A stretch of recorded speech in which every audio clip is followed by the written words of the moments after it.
this remarkable tale, which commenced in 1977, astounded the world with its resolution 34 years later. A young mother disappeared with her 6-month-old baby after going to a nearby store, leaving no trace behind. It took several decades for the truth to come to light, revealing that such convoluted plots are not confined to the realm of fiction. The tale commenced in the sunny American state of Hawaii in early 1977. A young couple, 26-year-old Mark Barnes and 31-year-old Charlotte Moriarty, welcomed their son Marks. It appeared that a bright and carefree future awaited the family amidst palm trees, sunshine, and the vast ocean. Mark worked as a veterinarian and Charlotte was an artist. Despite not being married, the couple showered their child with love and provided him with the best of everything. Before meeting Mark, Charlotte had been married and had a daughter who stayed with her father in New Mexico after the divorce. Charlotte maintained contact with her daughter and made an effort to visit her whenever possible. Fast forward to June 21, 1977. On that day, had been working on the property since early in the morning, planting Charlotte's favorite flowers around it. Charlotte expressed her desire to walk to the store so as not to distract Mark from his work. She decided to take her son with her. She placed him in the stroller and left. Several hours passed. Mark was so engrossed in his work that he didn't immediately realize Charlotte should have returned by now, as the store was only a few blocks away. After waiting a few more hours, he decided to walk to the store in hopes of meeting Charlotte on the way. As he stepped away from the house, he saw his son's empty stroller standing near the bus stop. Neither the child nor Charlotte was anywhere to be found. It would seem that he should have gone to the police immediately after that, but Mark didn't. As he explained later, Charlotte could sometimes go somewhere for a few days unannounced and then return home. The man decided that this time would be no exception. It sounds strange enough that if Charlotte had gone out alone, Mark's logic could still be understood, but she had taken her 6-month-old baby with her, abandoned the stroller in the middle of the street, and seemed to have vanished. 2 days passed, but Charlotte never showed up.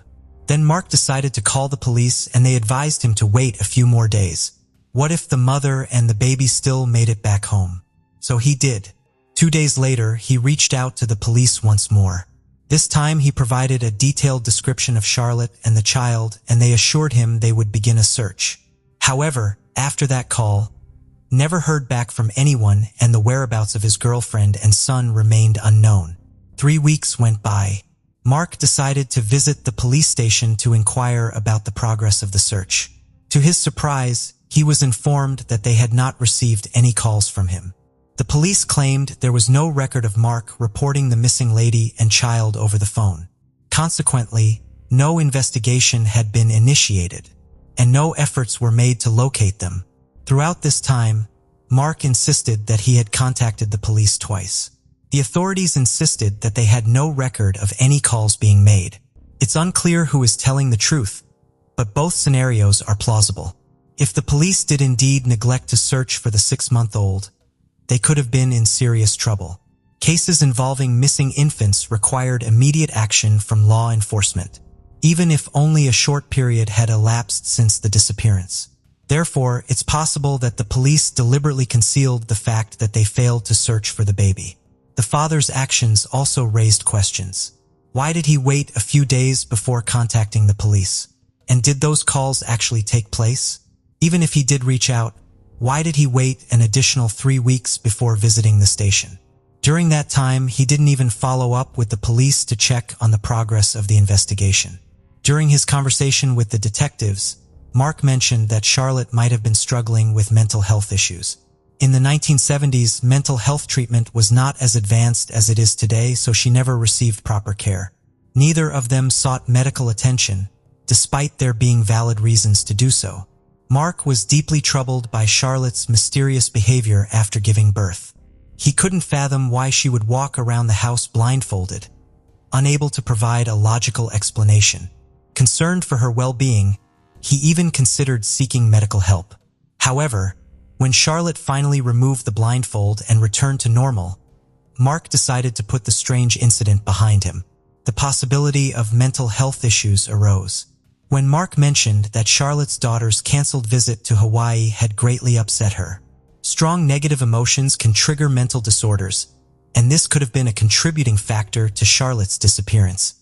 Despite extensive efforts by the police, including opening a case and distributing flyers, Charlotte and her son remained missing. Mark's relentless search for them over the next year and a half proved futile, leading him to eventually relocate to California. With no evidence to go on, police had little hope of finding them. 24 years passed and Mark had resigned himself to never seeing Charlotte and his son again. However, in 2001, there was a surprising development in the case. Charlotte's daughter from her first marriage, Jennifer, jetted off to Hawaii and made her way to the police station. She managed to persuade them to reopen the case of her mother's disappearance. The detectives consented, input Charlotte and Mark's details into the missing persons database, and crafted a digital portrait of Mark's as he aged based on his childhood photo. The detectives' first move was to question Mark due to his peculiar behavior at the start of the investigation. The old documents made no mention of the man calling the police station 2 days after the girl and child vanished. It stated that he did not show up at the police station until 3 weeks later. This led the detectives to suspect that Mark might have been involved in their disappearance. Despite 24 years passing, the police attempted to locate any witnesses who lived near Mark and Charlotte's residence. Most of the residents had already moved, but the detectives were fortunate to find one elderly person who had lived there at the time. He remembered Mark and Charlotte and shared an interesting detail with the detectives. According to the pensioner, the couple frequently argued, and he overheard them shouting. The detectives then concluded that the case was nearing a resolution and Mark was indeed guilty. He was summoned for questioning and informed about the witness who had heard his regular arguments with Charlotte. Mark did not deny that there had been verbal altercations between them. He also challenged in his right mind to prove his guilt and offered to undergo a polygraph test voluntarily. The results were inconclusive. The experts who analyzed the test could not definitively determine whether the man was guilty or not. A polygraph is fundamentally an unreliable tool.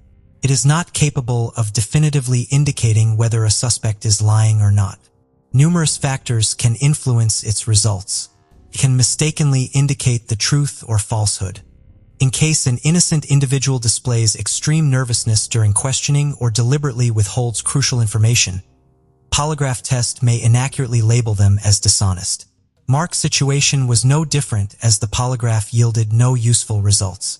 However, the detectives opted to approach the investigation from a different perspective. They secured a warrant to search the residence where Charlotte and Mark resided in 1977. Of particular interest was the recently constructed terrace following the disappearance of the girl and child. Speculation arose that Charlotte may not have left the premises that day, but instead could have been harmed by her husband during a dispute and buried beneath the terrace. The sequence of events on that fateful day, including the involvement of an infant, remains unclear to law enforcement, leaving them with no alternative theories. Despite forensic examination of the backyard and terrace, no evidence of human remains was discovered. It is uncertain whether the current homeowners were compensated for the 2 days of excavation. Acknowledging the lack of leads, the detectives temporarily shelved the case. As a final effort, DNA samples were collected from Jennifer and Mark in the hopes of future breakthroughs. The case remained dormant for a decade until a surprising conclusion unfolded. Steve Carter, a 35-year-old from Philadelphia, had long questioned his origins. Raised in an orphanage and later adopted by a wealthy New Jersey couple, Steve cherished his adoptive parents but always pondered his early years. In 2011, he stumbled upon an online article detailing the remarkable tale of Caroline White, abducted from the hospital at just 19 days old. Decades later, Caroline stumbled upon missing children's websites and came across her childhood photo. To her horror, she realized that her current parents were the ones who had kidnapped her from the hospital. This shocking revelation prompted Steve Carter to start researching similar sites. Upon entering his birth information, he was left speechless when the first result displayed an adult photo of him, created by artists based on a baby picture. The resemblance was uncanny, leaving Carter frozen in shock. It dawned on him that he was the missing Mark Barnes who had disappeared in Hawaii with his birth mother. After gathering his composure, Steve decided to undergo a DNA test facilitated by a missing child search service. The database contained DNA samples of Mark and Jennifer collected by the police a decade earlier. 8 months later, the results confirmed a perfect match. Steve Carter was indeed Mark Barnes. The police swiftly reopened the investigation. The missing infant had been found 34 years later, yet the circumstances surrounding his disappearance remained a mystery. However, not for long. His birth certificate played a crucial role in unraveling the puzzle. Firstly, the certificate was issued a year after his birth. Secondly, his name was Tenzin Amaya, with his mother identified as Jane Amaya. This information enabled the police to connect the dots as the name had surfaced in reports shortly after Charlotte and the child vanished. Peculiar call was received by the police. A woman reported that a lady with an infant had approached her door seeking milk to feed the baby. Concerned about the girl's well-being, the police intervened and took her to a psychiatric clinic for assessment, while the infant was placed under the care of authorities. This lady turned out to be Charlotte. After spending a few days in the hospital, she managed to escape discreetly and vanished without a trace, leaving the child under the care of the state. Due to the absence of a birth certificate, identifying any relatives seemed like an impossible task. Once the truth was revealed, the community was left pondering a perplexing question. Why didn't law enforcement connect the dots between the lady's disappearance and the abandoned baby, especially when the infant was placed in state custody? The answer to this enigma remains elusive. It is plausible that the police were unaware of the girl's disappearance as the cases were handled by separate precincts. Steve, who had since established himself in a prestigious career and started his own family, took the bold step of reaching out to his half-sister and biological father. Their astonishment was palpable when the man disclosed his identity. The notion of the infant still being alive was met with skepticism. Although the fate of Charlotte remains shrouded in mystery, the conclusion of this tale can be deemed a happy one. Statistics dictate that the likelihood of locating missing children after such a prolonged period is virtually non-existent. However, the saga of Mark Barnes stands as a rare exception. Raised in a loving environment, he flourished into a prosperous individual. It is plausible that Charlotte was grappling with a severe mental ailment. The incident in question occurred in Rockdale, a village situated in the state of Illinois, just a little over 40 miles west of Chicago. On May 13, 1997, a seemingly ordinary day unfolded in Rockdale, Illinois. The scorching sun bore down on a construction site where heavy machinery and workers were diligently clearing debris and waste from a dusty landfill. Amidst the hustle and bustle, Kevin P. McGowan, an archaeologist from the University of Illinois, was meticulously sifting through layers of trash and debris, hoping to uncover hidden artifacts or historical remnants. Little did he anticipate stumbling upon something as shocking and disturbing as what lay before him. As he carefully examined the layers of debris, his trained eyes caught sight of something peculiar. Nestled within the dusty landfill in Rockdale, Illinois was a bone unlike any other in the pile. With a surge of excitement, he delicately extracted it from the debris, his heart racing with anticipation. Covered in dirt and grime, bearing evidence of its long-forgotten existence, the bone held a mysterious allure. With a gentle touch, he cleaned it, unveiling its true form and size. The bone seemed to narrate a tale of its own, whispering secrets of a bygone era. However, upon closer inspection, his initial excitement turned to dread as he realized that it was a human bone.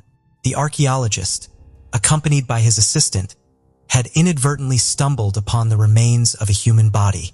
According to authorities, the discovery was made around 10:15 a.m. on September 3, 1978, several hundred yards northeast of Mound Road and Moan Avenue on the outskirts of Rockdale. The shocking find reverberated through the dusty landfill in Rockdale, prompting a swift call to the sheriff's office. Subsequently, law enforcement swiftly responded, transforming what began as routine archaeological research in an unincorporated Joliet Township into a full-fledged investigation upon the unearthing of human remains. Upon arrival, the police swiftly took control of the area, initiating their investigation with a sense of urgency. it became evident to the investigators that they were faced with a tragic case of homicide. The individual responsible for burying the body underground had clearly intended to conceal it from the world, leaving behind a disturbing and inhumane act. The unceremonious burial hinted at the cruelty inflicted upon the victim. The discovery of only one bone indicated that the victim had been dismembered, with the remaining body parts scattered elsewhere. Determined to uncover the truth behind this abhorrent crime, the investigators embarked on their quest for answers. The gravity of the situation weighed heavily upon them, but they were prepared to confront the challenges that lay ahead. The revelations sent shockwaves throughout the community, prompting law enforcement officials to launch a comprehensive investigation. Who was the deceased individual, and how did they come to be buried in the landfill? These were the questions that occupied the thoughts of everyone involved. The investigation would prove to be far from easy, requiring years of tireless effort, numerous interviews, and the utilization of cutting-edge scientific advancements to unravel the mystery. The officers stood around the partial remains of the body, their gaze fixed upon the gruesome sight, a mixture of curiosity and concern evident in their expressions. It was clear that something had happened to the rest of the body, leaving the officers to wonder about the whereabouts of the missing body parts. Swiftly securing the scene, detectives were summoned to delve deeper into the investigation. Armed with their experience and expertise, they hoped to uncover any additional skeletal remains that could potentially provide crucial clues in solving this macabre crime. Amidst the debris and wreckage, the investigators meticulously combed through the layers of brick, stone, and wood within the construction landfill. As they delved further, the chilling and gruesome nature of their discoveries intensified. Skeletal remains, shattered and fragmented, emerged from the wreckage. The origin of this debris was traced back to the Rustcraft building, a colossal 3-story structure with a complete basement that once dominated the Joliet skyline. The investigators were well aware that they faced a challenging task as they delved deeper into this bone-chilling discovery. In the realm of forensic investigation, pathologists are the skilled professionals who meticulously examine the human body and its tissues to unravel the mysteries of death. However, when it comes to unidentified remains, authorities take a slightly different approach. Instead of a conventional pathologist examination, the remains undergo an anthropological examination. This captivating field involves the study of human skeletal remains to determine age, gender, ancestry, and other characteristics that can aid in reconstructing the identity of the deceased. With only partial skeletal remains recovered, piecing together the clues and unraveling the secrets was a formidable undertaking.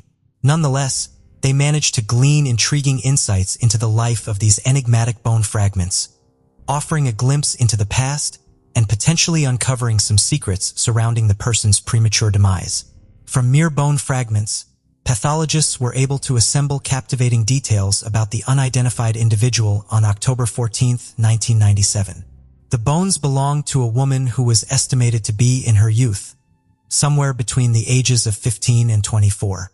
She stood between 5 and 5 foot 10 inches tall. Despite the incomplete nature of her remains, these details allowed them to envision what this young woman might have been like in life and sparked a sense of curiosity about her untold story. Without any known identity, the person whose bones were discovered was given the name Rockdale's Jane Doe. Forensic pathologists were unable to determine any other distinctive features about her appearance. Was she fair-skinned or olive-toned? Did she have auburn hair or jet black locks? The woman's secrets, much like her own existence, were concealed beneath the earth, lost to the passage of time. Despite the scarcity of details, the pathologists persisted in their pursuit of answers, fully aware that even the most minute piece of information could hold the key to unraveling this enigmatic case. Delving into the timeline of events, the investigators were struck by a poignant realization. It appeared that the unidentified woman had lived and perished in the years preceding the demolition of the Rustcraft building in 1986. What kind of life did she lead during those turbulent times, and what circumstances led to her premature death? The world was undergoing rapid transformations marked by technological advancements, cultural shifts, and political unrest. Was she a mere observer of these changes, or was she struggling to navigate through the chaos? Contemplating these inquiries, the investigators couldn't shake off a profound sense of sorrow for the woman whose fate had concluded in such a tragic and enigmatic manner. Upon further exploration into the history of the enigmatic building from which the remains were unearthed, the investigators stumbled upon a wealth of intriguing information. It was revealed that this ancient edifice had served as a hub for various businesses since its establishment in 1907. Once a grand factory, the structure met its tragic fate in 1992 when a devastating fire ravaged it for 2 relentless days, consuming everything in its path. The flames soared high into the sky, challenging the valiant firefighters who battled tirelessly to contain the blaze. Despite their heroic efforts, the once majestic factory was reduced to a mere shadow of its former self, serving as a somber testament to the destructive force of fire. Prior to its demise, the factory had become a refuge for the local homeless community. Although far from secure, it offered shelter from the elements to those who had nowhere else to turn. However, it was widely acknowledged that the city had a dark underbelly, plagued by criminal elements lurking in the shadows. As the dust settled and the city officials assessed the situation, they realized swift action was imperative. The once towering factory had transformed into a potential hazard, endangering anyone who came near. With a heavy heart, the decision was made to demolish the building. Yet the question remained: what should be done with the resulting debris? A stroke of brilliance provided an answer.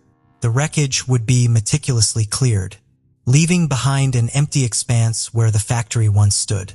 However, instead of discarding the remnants, they were repurposed.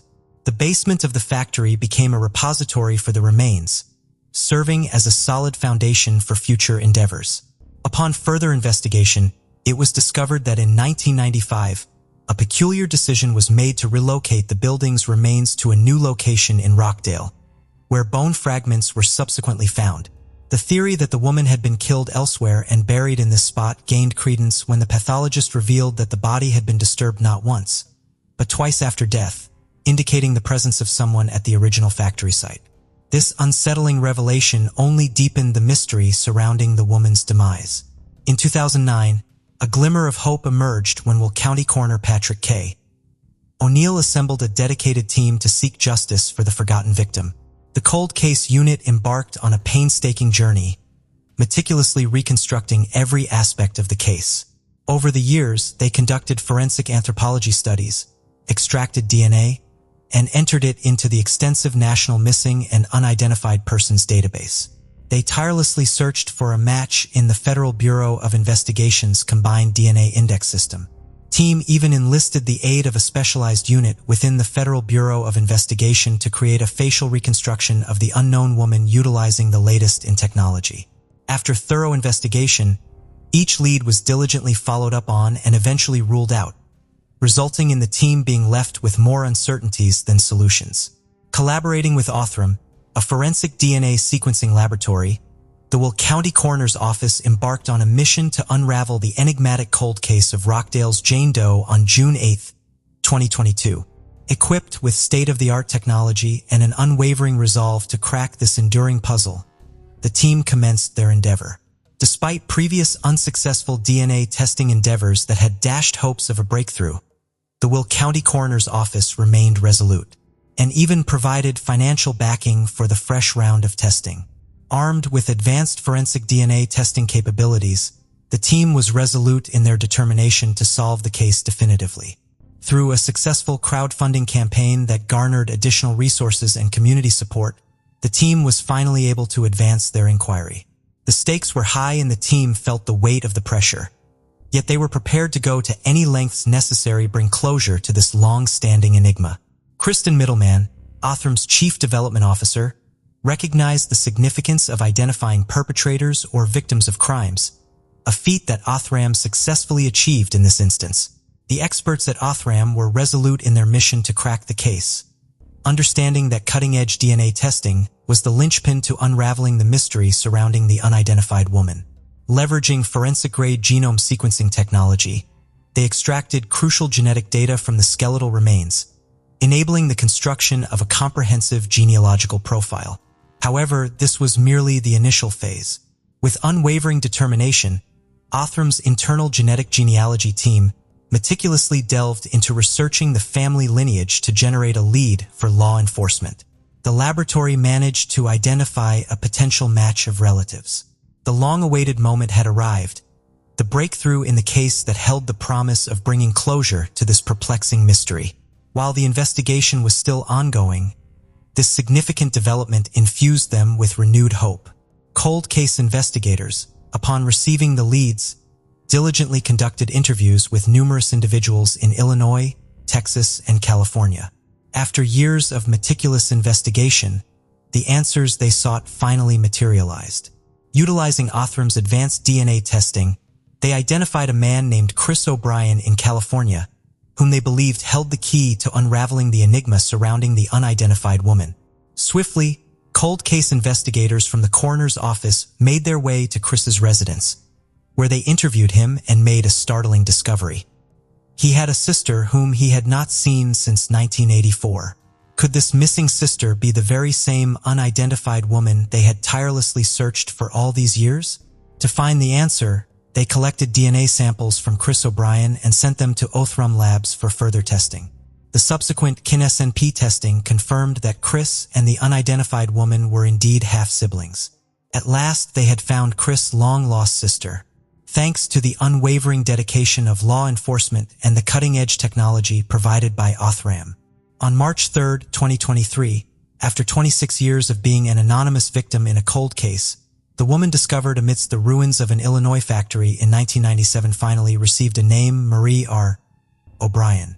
Born on July 16, 1966, in the charming town of Aurora, Marie was a cherished daughter, sister, and friend to those who knew her. Her elder brother, Chris O'Brien, was a figure she admired and loved deeply. Although her life was tragically cut short, Marie's memory will now endure with dignity and warmth as her loved ones can finally lay her to rest, finding solace in the closure they have long sought. Marie R. O'Brien was a bright and cheerful student at Golden Rule Charter School, where her outgoing nature and friendly demeanor endeared her to many friends. However, her trusting disposition often raised concerns among those who held her dear.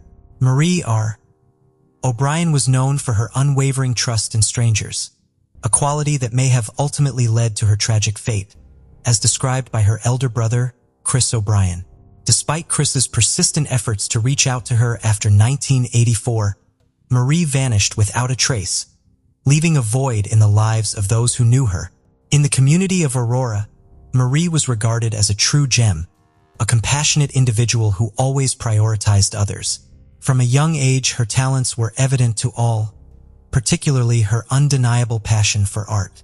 Her paintings were not only breathtaking, but also treasured by their recipients. However, Marie's generosity extended far beyond her artistic abilities. She was always ready to lend a helping hand, and her selflessness served as an inspiration to those around her. It comes as no surprise that her friends and family adored her infectious warmth and charming personality.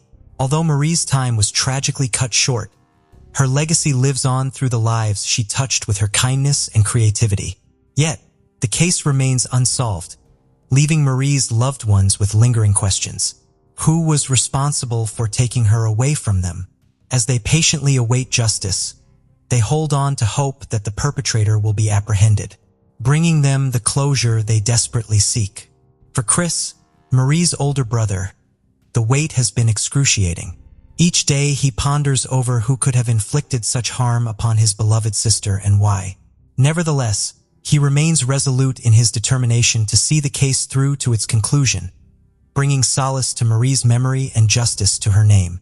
The search for answers persists, and the family's trust in the investigative team remains unwavering. The disappearance of a 16-year-old girl while out for a run led to a lengthy police investigation spanning 38 years. The revelation of the truth left the community in disbelief. Surprisingly, what could have been resolved within weeks ended up taking nearly 4 decades to uncover. Joyce McLean was born on September 4, 1963. Her family relocated to the small town of Millinocket, situated near the edge of the United States when she was young. Music was her passion from a young age, and she excelled in playing various instruments, with the saxophone being her favorite. Not only was she a talented musician, but she was also an active member of the school music group, cheerleading team, and soccer team. As she approached her 17th birthday at the end of the summer vacation in 1980, Joyce had big plans to celebrate with friends and family at the lakeshore. She had recently obtained her driver's license and was eager to invite a local musical group to join the festivities. With 2 more grades to complete before heading off to college, Joyce was a dedicated student who excelled in academics, sports, and music. On the evening of August 8th, after spending the day at the lake with friends, Joyce went for a run to stay in shape for the upcoming soccer season. Despite not being a fan of running, she was determined to give her best on the field. However, that night never returned home after her usual run around town. Concerned, her mother began searching for her, driving around and asking neighbors if they had seen her daughter, but Joyce was nowhere to be found. Given the tight-knit community of this quaint town, additional individuals joined the search as nightfall approached, yet the young girl remained missing. Concerned parents, in a state of distress, decided to involve the authorities. Local law enforcement promptly joined the search efforts, and as the night progressed, more and more citizens poured out onto the streets. They meticulously scoured the path Joyce had taken and the vicinity surrounding the school. Regrettably, there was no trace of Joyce to be found. With each passing moment, anxiety mounted and the chances of locating Joyce safe and sound dwindled. As the night wore on, the police dismissed the notion that she might have ventured out with friends. The predicament lay in the fact that everyone she knew was at home and later participated in the search. Joyce's parents could not fathom their daughter venturing out alone late at night. Despite their best efforts, Joyce remained elusive and the search persisted for 2 agonizing days. Throughout this time, law enforcement officers, alongside concerned residents, tirelessly scoured the area until they made the heart-wrenching discovery. On August 10th, Joyce's lifeless body was discovered a mere 60 yards from the school playgrounds, nestled among the trees. She lay on the ground, her attire mostly absent, with her hands bound behind her back by a strip of blue fabric. The authorities swiftly discerned that the victim had suffered severe head trauma. Although a comprehensive examination was to be conducted by a medical professional. Following the autopsy, it was determined that Joyce had sustained multiple blows to the head, and her demise occurred on the very evening she vanished. Despite the absence of clothing, the unknown assailant refrained from any further harm. Regrettably, no additional clues were unearthed. There were no foreign DNA traces on the body, and even in the early 1980s, DNA technology was still in its nascent stages. It wasn't until 1987 that the first individual in history was apprehended thanks to DNA testing. The police were confronted with a convoluted investigation armed with only a handful of clues. Following the grim discovery of Joyce's body, her clothes were found by officers, yet this revelation did not bring them any closer to solving the case. The news of the brutal murder swiftly spread throughout the town, casting a dark shadow over the community. Unaccustomed to such heinous crimes, the residents of this secluded town were in a state of shock. Compounding their distress was the lingering presence of the unidentified killer. With no concrete evidence to guide them, various theories circulated among the townsfolk. The prevailing belief was that Joyce's body was discovered near a spot frequented by less fortunate youths who engaged in illicit activities. Speculation arose that a group of intoxicated individuals may have assaulted Joyce, leading to a tragic outcome. Despite questioning locals who frequented these gatherings, the police could not establish any direct involvement. Another hypothesis suggested that the culprit could have been a transient worker seeking employment in the area. However, even after thorough investigation, no evidence linking the crime to a seasonal laborer was uncovered. Suspicion even fell upon the volunteer who stumbled upon Joyce's body. Although he had been surveying the area with a partner, he ventured out alone on the fateful morning. This raised doubts about his potential involvement, yet the authorities could not definitively prove his guilt. An alternative narrative emerged, revealing that on the same night Joyce vanished, a severe accident occurred nearby. A local teenager had stolen a gas tanker, resulting in a collision that left him in a coma for 9 days. His incapacitation thwarted the police's attempts to interrogate him, leaving this perplexing case shrouded in uncertainty. When he awoke, he maintained his innocence. The investigators were at a loss for the next steps to take. Lacking any evidence or witnesses, the case was put on hold for years, during which time law enforcement made no progress in finding a lead. Nearly a decade later, Joyce's family initiated a petition urging the coverage of their daughter's unsolved murder on a national crime show. This would help spread the word to viewers nationwide and potentially attract witnesses. There was always a chance that someone had heard or seen something but chose not to come forward for various reasons. The petition garnered 6,000 signatures, prompting the show's producers to pursue the story. The episode aired in 1989, resulting in numerous tips being sent to the police. However, all the information gathered turned out to be inaccurate or completely false. Unfortunately, this is a common occurrence in many high-profile cases. People either make errors or deliberately provide false information, leading law enforcement to waste time and resources on fruitless investigations. The case remained at a standstill for several more years, but Joyce's mother never gave up her quest for the truth. In the mid-2000s, she believed that advancements in forensic technology and techniques could uncover overlooked evidence from the 1980s. However, there were obstacles to overcome as authorities initially rejected her request to exhume the victim's body, citing the lack of preserved evidence after nearly 3 decades. Undeterred, the mother persisted, and in 2007 she managed to revive the issue. Dr. Peter Cummings, a forensic expert from Massachusetts, played a significant role in this endeavor.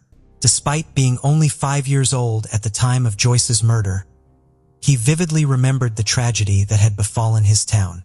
Dr. Cummings acknowledged that these events had inspired him to pursue a career in forensics and medicine. Upon discovering that the authorities had denied Joyce's mother's request for an exhumation, he reached out to her, encouraging her not to give up on the idea. Peter was of the opinion that the remains might still hold valuable evidence. He also sought the expertise of a renowned forensic specialist in the United States who took a keen interest in the case. Joyce's mother took the lead and arranged for an independent examination. The exhumation required a substantial sum of $20,000, which the family did not possess. However, they received support from compassionate individuals who remembered the case even after many years. With their assistance, the family swiftly gathered the required funds and the exhumation was carried out in 2008. Surprisingly, experts did uncover significant evidence, although they chose to keep this information confidential at the time. Investigators simply stated that the discovery would not lead to an immediate arrest. The case was promptly reopened by the police. Several months later, reports emerged that unidentified individuals had desecrated Joyce's grave. Authorities were uncertain if this act was related to the murder investigation. The next major development occurred in 2009, when law enforcement identified a prime suspect for the first time in 29 years.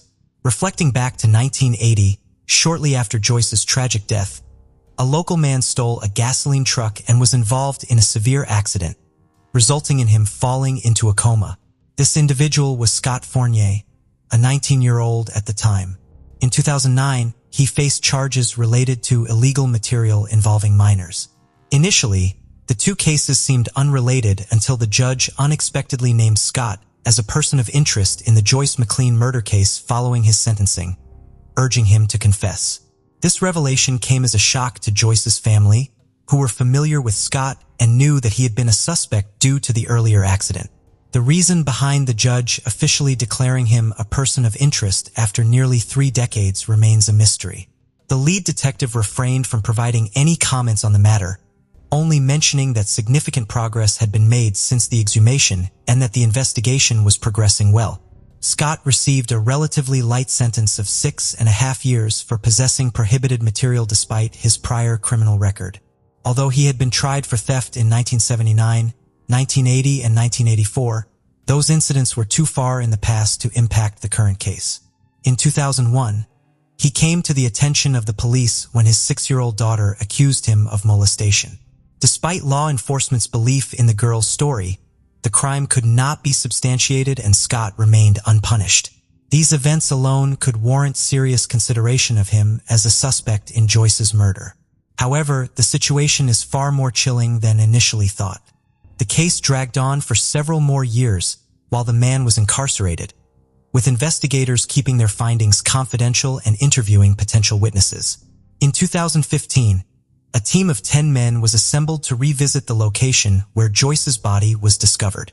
Although no details were disclosed at the conclusion of the search, everything fell into place a year later. On March 4, 2016, the police officially announced the arrest of the suspect. Scott Fournier, who had recently been released from prison, was apprehended and charged with Joyce McLean's murder. At 55 years old, Scott refused to plead guilty, leading to a trial that commenced in 2018.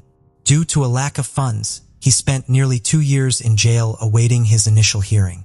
During the trial, it was revealed that Scott had confessed multiple times to killing Joyce shortly after the incident. On one occasion, he tearfully admitted to his mother and sister that he was responsible for Joyce's death. On other instances, he disclosed this information to a local priest, a couple's acquaintance, and a co-worker. Some of these revelations were only reported to the authorities years later, while others were immediately known. Scott was initially cooperative but later began to deny any involvement, attributing his confusion to a head injury sustained in an accident. He claimed to have believed he had killed Joyce, but now insists that it never occurred. Throughout 27 interrogations, Scott's narrative kept changing. Initially, he confessed to stabbing Joyce with a glass insulator from a nearby power line, but the murder weapon could not be definitively identified. Despite some inconsistencies, his account closely matched the actual events. Subsequent statements varied from claiming he acted alone to implicating others in the crime. The detectives faced challenges due to the evolving nature of Scott's story and lack of concrete evidence. It was only after years of investigation that sufficient proof was gathered to proceed with a trial. Thanks to the testimonies of a priest and Scott's colleague who overheard his confession. The colleague inquired about how the guy managed to escape without consequences. Scott explained that he misled the police with false information about others' involvement, which diverted their attention. The colleague reported the conversation to superiors, but not to law enforcement. Surprisingly, the information was never relayed to the police. Scott confessed to the priest that he did not harm Joyce, because she was menstruating at the time, a detail the police did not disclose. This revelation, discovered during the examination of the girl's body, raised suspicions as Scott could only have known this if he was the killer. Scott's lawyers argued that the evidence was purely circumstantial, attributing his confession to a head injury from an accident. They also pointed out that the police did not immediately arrest him after his initial confession.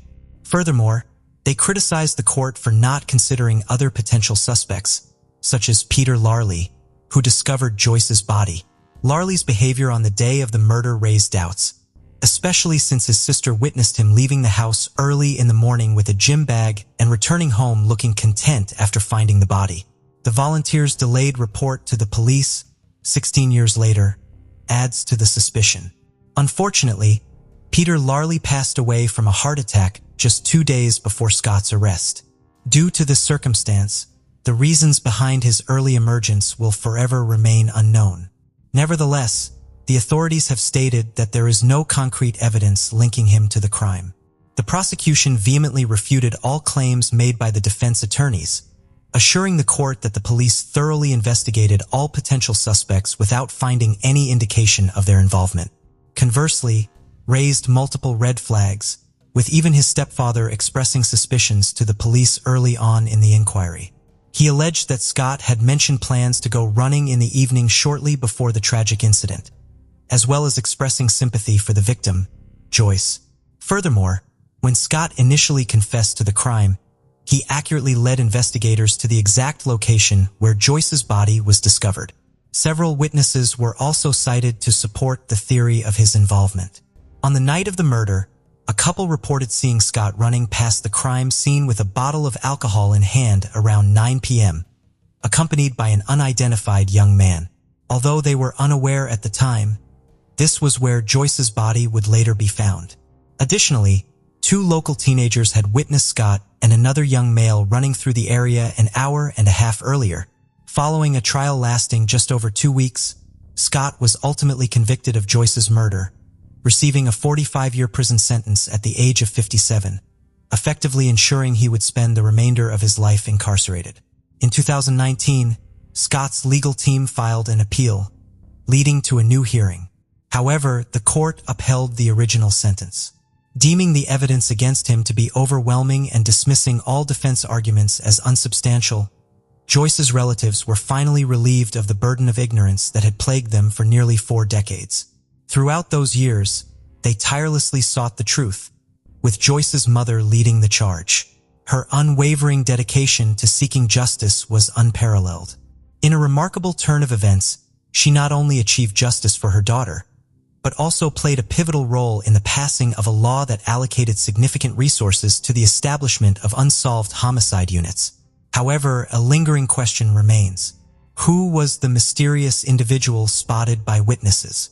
Scott's potential involvement appears glaringly evident given his intimate knowledge of undisclosed police information.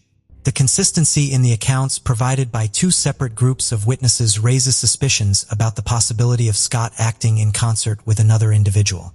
Yet the absence of any concrete evidence regarding a second perpetrator casts doubt on this theory.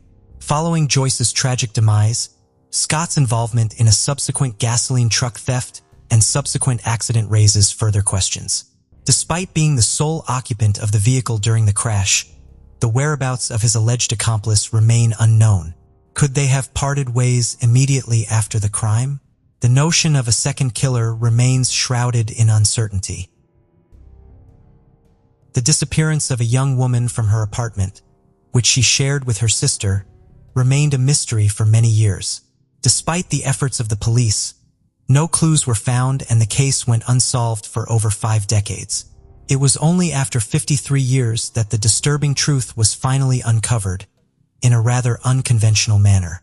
Pamela Dorrington, born on November 23, 1948, in the quaint American town of Helena, Montana, was raised in the warm embrace of a loving family and a circle of loyal friends. Recognized for her unwavering sense of responsibility from a tender age, she was always ready to lend a helping hand. An ardent animal lover, her parents gifted her with a majestic black Labrador, a companion she cherished dearly. Excelling in her studies at the local school, Pamela's passion for the Russian language blossomed during her high school years. Following graduation, she embarked on a career as a surgical nurse at St. Peter's Hospital, seeking to carve out her own path in the world. Eager to embrace independence, she moved into a charming 2-bedroom apartment on the 2nd floor of a luxurious complex with her cousin Mary, who also worked at the hospital. As the sun rose on February 17, 1968, Mary set off for work, leaving Pamela in peaceful slumber, preparing for her evening shift. Meanwhile, Pamela's father, passing by the apartment complex, noticed the Labrador frolicking freely outside. Assuming his daughter was at work, he retrieved the dog and departed. However, as the day unfolded, Pamela failed to arrive at the hospital for her shift, causing concern to mount among her family and friends. As a responsible soul, Pamela's absence raised alarm bells, for she was not one to shirk her duties without just cause. Nor would she vanish without a trace, leaving her loved ones in a state of distress. Another reason for concern arose when Pamela's vehicle was discovered in the parking lot of the luxury apartment complex. This detail further diminished the possibility of the young lady venturing out on foot. Throughout the day, her family anxiously awaited until the break of dawn before reaching out to the authorities. A missing persons report was promptly filed, although the detectives did not dismiss the notion that she may have left voluntarily. Upon examining her residence, investigators found no traces of forced entry or signs of a struggle. Everything appeared to be in order. They requested her sister to inspect Pamela's belongings and confirm if everything was accounted for. Mary observed that her coat, robe, purse, and winter boots were conspicuously absent from their apartment. 2 days following Pamela's mysterious disappearance, law enforcement orchestrated a thorough search operation spanning a 30-kilometer radius around her residence. Fields, forests, and bodies of water were meticulously combed through while volunteers and family members distributed flyers across the city streets. Police officers interviewed Pamela's neighbors, colleagues, and acquaintances, all of whom claimed to have no recollection of seeing her on the day she vanished or any inkling of her whereabouts. Her supervisor at the hospital disclosed that Pamela was scheduled to collect a $200 check that day, but she failed to show up. This detail further suggested that the likelihood of her absconding with the money she had earned was slim. In the initial stages of the investigation, over 100 individuals associated with Pamela were questioned by the authorities, some of whom underwent polygraph tests, albeit yielding inconclusive results. Despite their exhaustive efforts, no evidence pointing towards her departure from the town was unearthed. Faced with a dearth of leads, the police intensified their search efforts, expanding the search area to approximately 50 kilometers around the city and deploying additional resources. Given the challenging terrain that impeded pedestrian and vehicular access to certain areas, the search operation involved a significant number of officers on horseback. Speaking to the press, the sheriff emphasized the superiority of utilizing a horseback rider in the search efforts due to enhanced visibility and the keen sense of smell possessed by animals. Despite a month-long search yielding inconclusive results, the sheriff made the difficult decision to halt the operation. Subsequently, the case has hit a dead end as detectives remain without any promising leads. However, in April, a peculiar incident unfolded in Great Falls, located approximately 140 kilometers from Helena. A patrolman pulled over a speeding vehicle and, upon inspecting the driver's license, discovered it belonged to Pamela Dorrington. This unexpected development sparked renewed optimism among the missing woman's family. Unfortunately, the car and its driver could not be located by investigators. Nearly 4 months later, on June 13th, the sheriff's office received a crucial tip. A national park ranger stumbled upon a human body in the water near Helena. Upon retrieval, experts confirmed that the torso belonged to a young woman between 17 to 23 years old, suspected to be Pamela Dorrington. The discovery of clothing items resembling those from Pamela's wardrobe further solidified this assumption. Tragically, the medical examination revealed multiple stab wounds and signs of abuse on the young woman's body. Nevertheless, the torso could not be identified on its own. This was all before the advent of DNA testing. The experts could only estimate the approximate duration the body had been submerged in the water. They believed it could have been around 4 months, coinciding with Pamela's disappearance. Despite extensive searches in the lake and the Missouri River, investigators and divers were unable to locate the missing body parts. The sheriff informed the media that the body likely belonged to Pamela, shifting the focus from a missing person case to a homicide investigation. However, the lack of leads meant that the perpetrator remained at large. A year later, the sheriff sought the expertise of a psychologist in Detroit who specialized in violent crimes. Based on the available information, the psychologist concluded that the murderer was a psychopath driven by twisted desires. This revelation suggested that the perpetrator might have committed more crimes and could easily conceal his true identity. Despite sharing the list of suspects with the psychologist, no concrete evidence was found to link any of them to the crime. Pamela's remains were not laid to rest until 1975, with the investigation yielding no further progress in capturing the culprit. Throughout the extensive investigation, authorities never discovered any additional remains of the victim, nor did they make any significant strides in apprehending the culprit. Despite this, they diligently explored various avenues. At one point, the investigators even turned to clairvoyance, but the outcome was unsurprising. A noteworthy development occurred 15 years after the murder in 1983. The landlord of the apartment where Pamela and Mary resided was convicted of killing his wife. Brooke Atlas, a resident on the first floor directly beneath their apartment, had been a potential suspect from the outset, yet the absence of concrete evidence hindered any definitive conclusions regarding his involvement. Subsequently, he married and relocated to a private residence with his wife. In 1983, their house was engulfed in flames, and forensic analysis swiftly revealed that it was a case of arson. Furthermore, the body of Atlas's wife was discovered in the charred remains, with the cause of death determined to be strangulation. Investigators speculated that financial troubles prompted the man to eliminate his wife and torch the house. Shortly before the incident, he had filed for bankruptcy and the destruction of his insured property, could have led to a substantial insurance payout. However, he was ultimately sentenced to life imprisonment for murder and an additional 20 years for arson. The investigators handling Pamela's case found this development intriguing. Atlas, who lived in close proximity to the victim, had the means to commit the crime. He could have utilized a spare key and over time possibly gleaned information about their routines. Despite questioning Atlas, he vehemently denied any involvement. With no incriminating evidence against him, law enforcement had no option but to acknowledge his denial and remain hopeful that fresh leads would surface in due course. Over the ensuing 38 years, no breakthroughs were achieved. Pamela's parents passed away without closure, and among her surviving relatives remained only a younger brother. He had lost all hope of uncovering the truth about his sister's fate, but recently, new opportunity arose. The case was transferred to the Unsolved Homicide Squad, and the fresh team of detectives opted to reinvestigate. Pamela's case was not the typical scenario for such units, as they usually dealt with cases where DNA evidence was left behind by the perpetrator.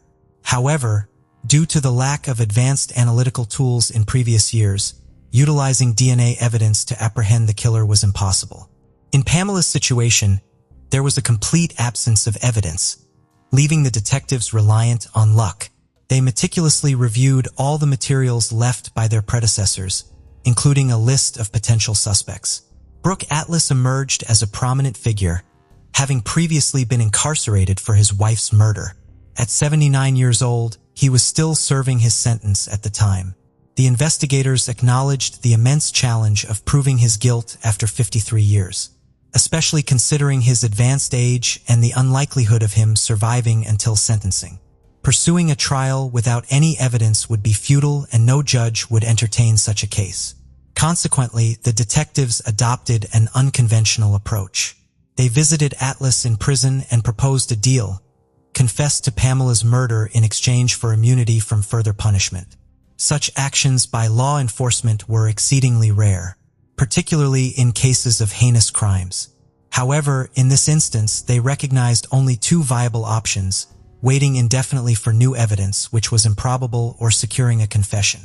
Given Atlas's age, the latter option was precarious. Moreover, Pamela's brother, her sole surviving close relative, was also elderly. The detectives felt compelled to reveal the truth to him, informing him of the potential deal to which he consented. The investigators presented their offer to Atlas and awaited his response. Surprisingly, the strategy proved successful as the perpetrator expressed readiness to confess.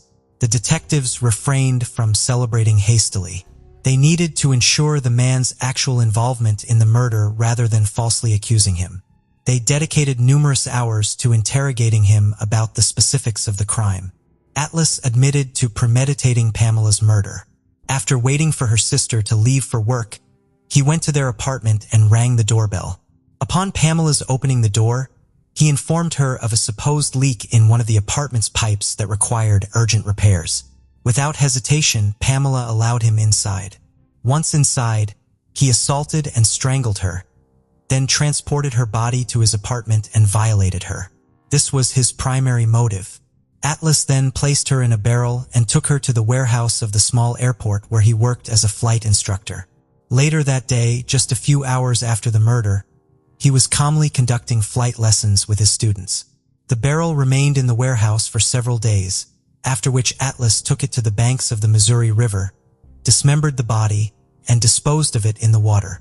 Additionally, the man disclosed several details to the police that had never been made public, indicating that only the perpetrator could have known them. Armed with this information, the detectives had no doubt that Atlas was telling the truth. 53 years later, they finally managed to solve the case, albeit having to grant the murderer full immunity. Surprisingly, the murderer agreed to the deal, citing his newfound belief in God and feelings of remorse during his time in prison. He apologized to Pamela's relatives for his actions. The analysis by the Detroit psychologist turned out to be quite accurate. Atlas had indeed appeared to be a decent man. He had worked as a heavy equipment operator for a long time, then transitioned to teaching flight lessons and starting a family. It was only after his wife's murder that his true nature was revealed.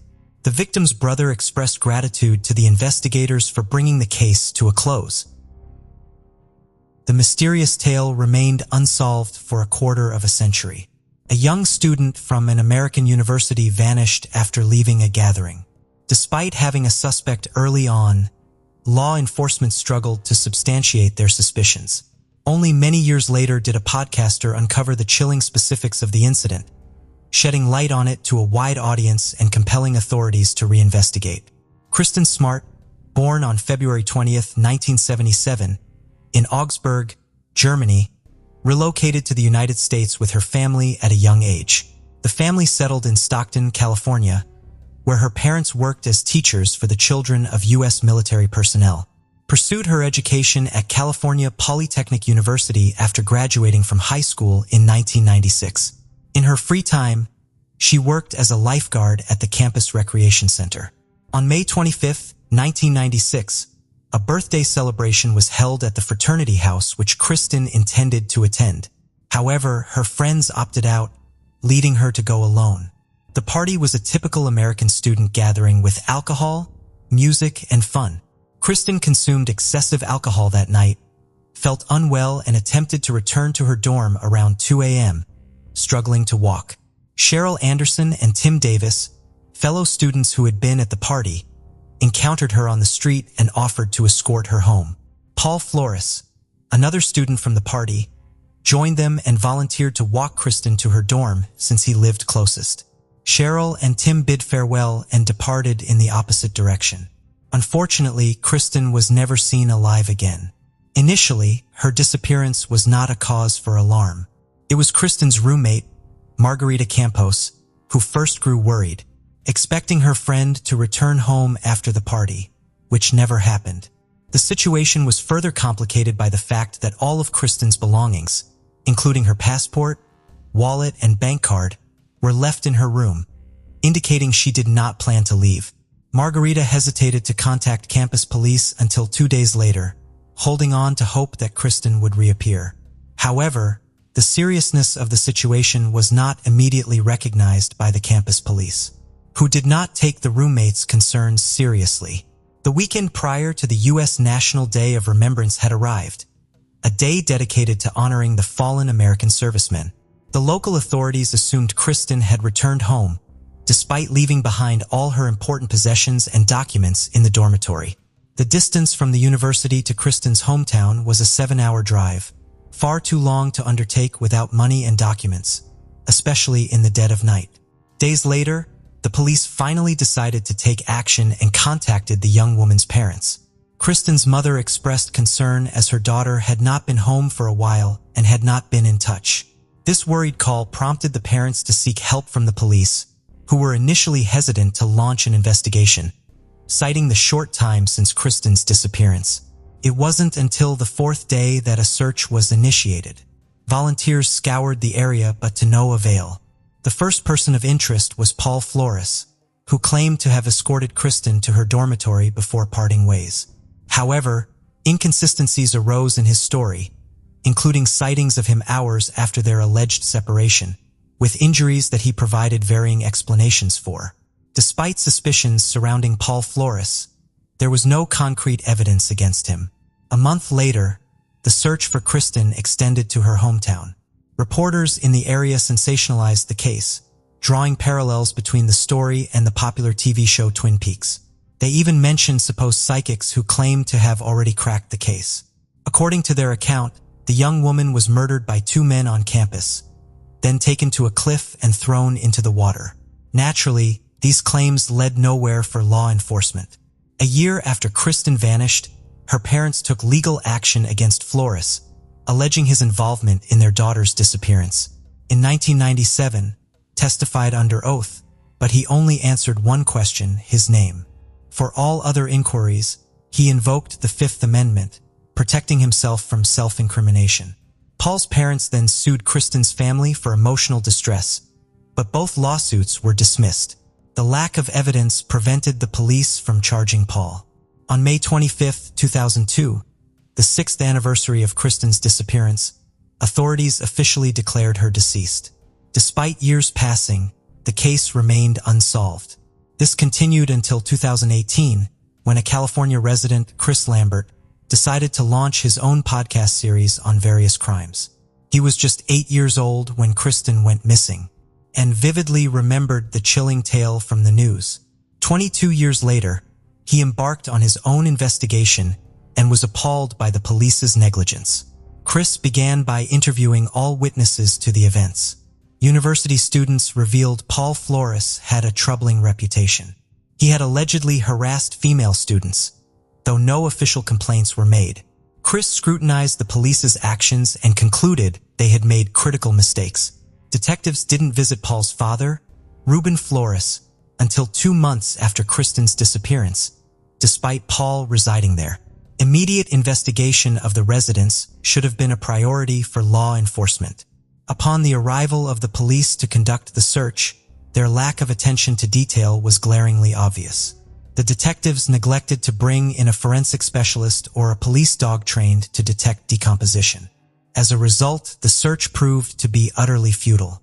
Furthermore, the detectives failed to inspect the 2 cars belonging to the Flores family, one of which could have been used by Paul to transport Kristen from the campus to her father's residence.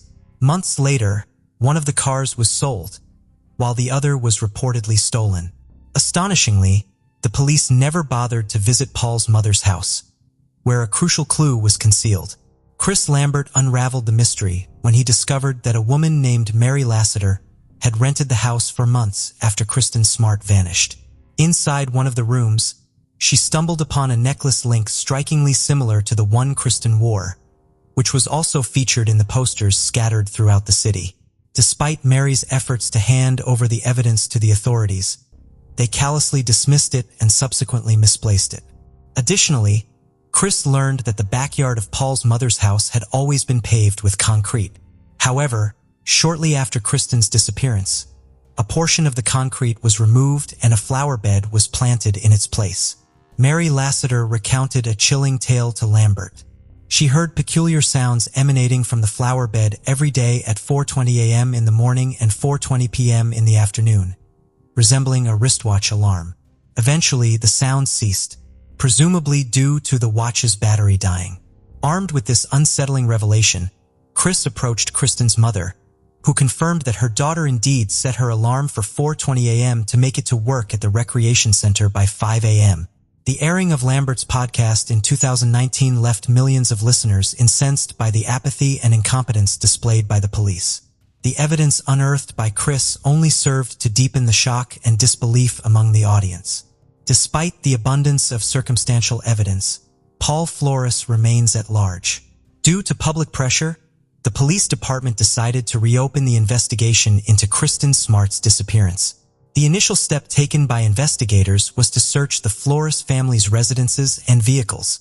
Despite the lack of a body, forensic investigators were able to determine the presence of human body decomposition traces in the ground after finally excavating the ill-fated flower bed. On April 13, 2021, Paul Flores and his father were apprehended. Paul was charged with Kristen's murder while his father was charged as an accomplice. The investigation revealed that Paul allegedly assaulted the young woman after Tim Davis and Cheryl Anderson departed, but was met with resistance. This could potentially explain the injuries on Flores' body following the altercation. It is speculated that Paul may have murdered Kristen and transported her body to his residence. Upon witnessing his son's actions, Flores' father allegedly decided to assist in concealing the body. Together, they relocated the young woman to her mother's residence and buried her in the backyard, which was subsequently replaced with a flower bed. At a later time, seemingly fearing police scrutiny, the suspects exhumed the grave and relocated the remains to an undisclosed location. Paul Flores was convicted of first-degree murder by a Monterey County jury and faces a sentence of 25 years to life in prison. His father, Ruben Flores, was charged as an accessory to the crime and could face up to 3 years in prison.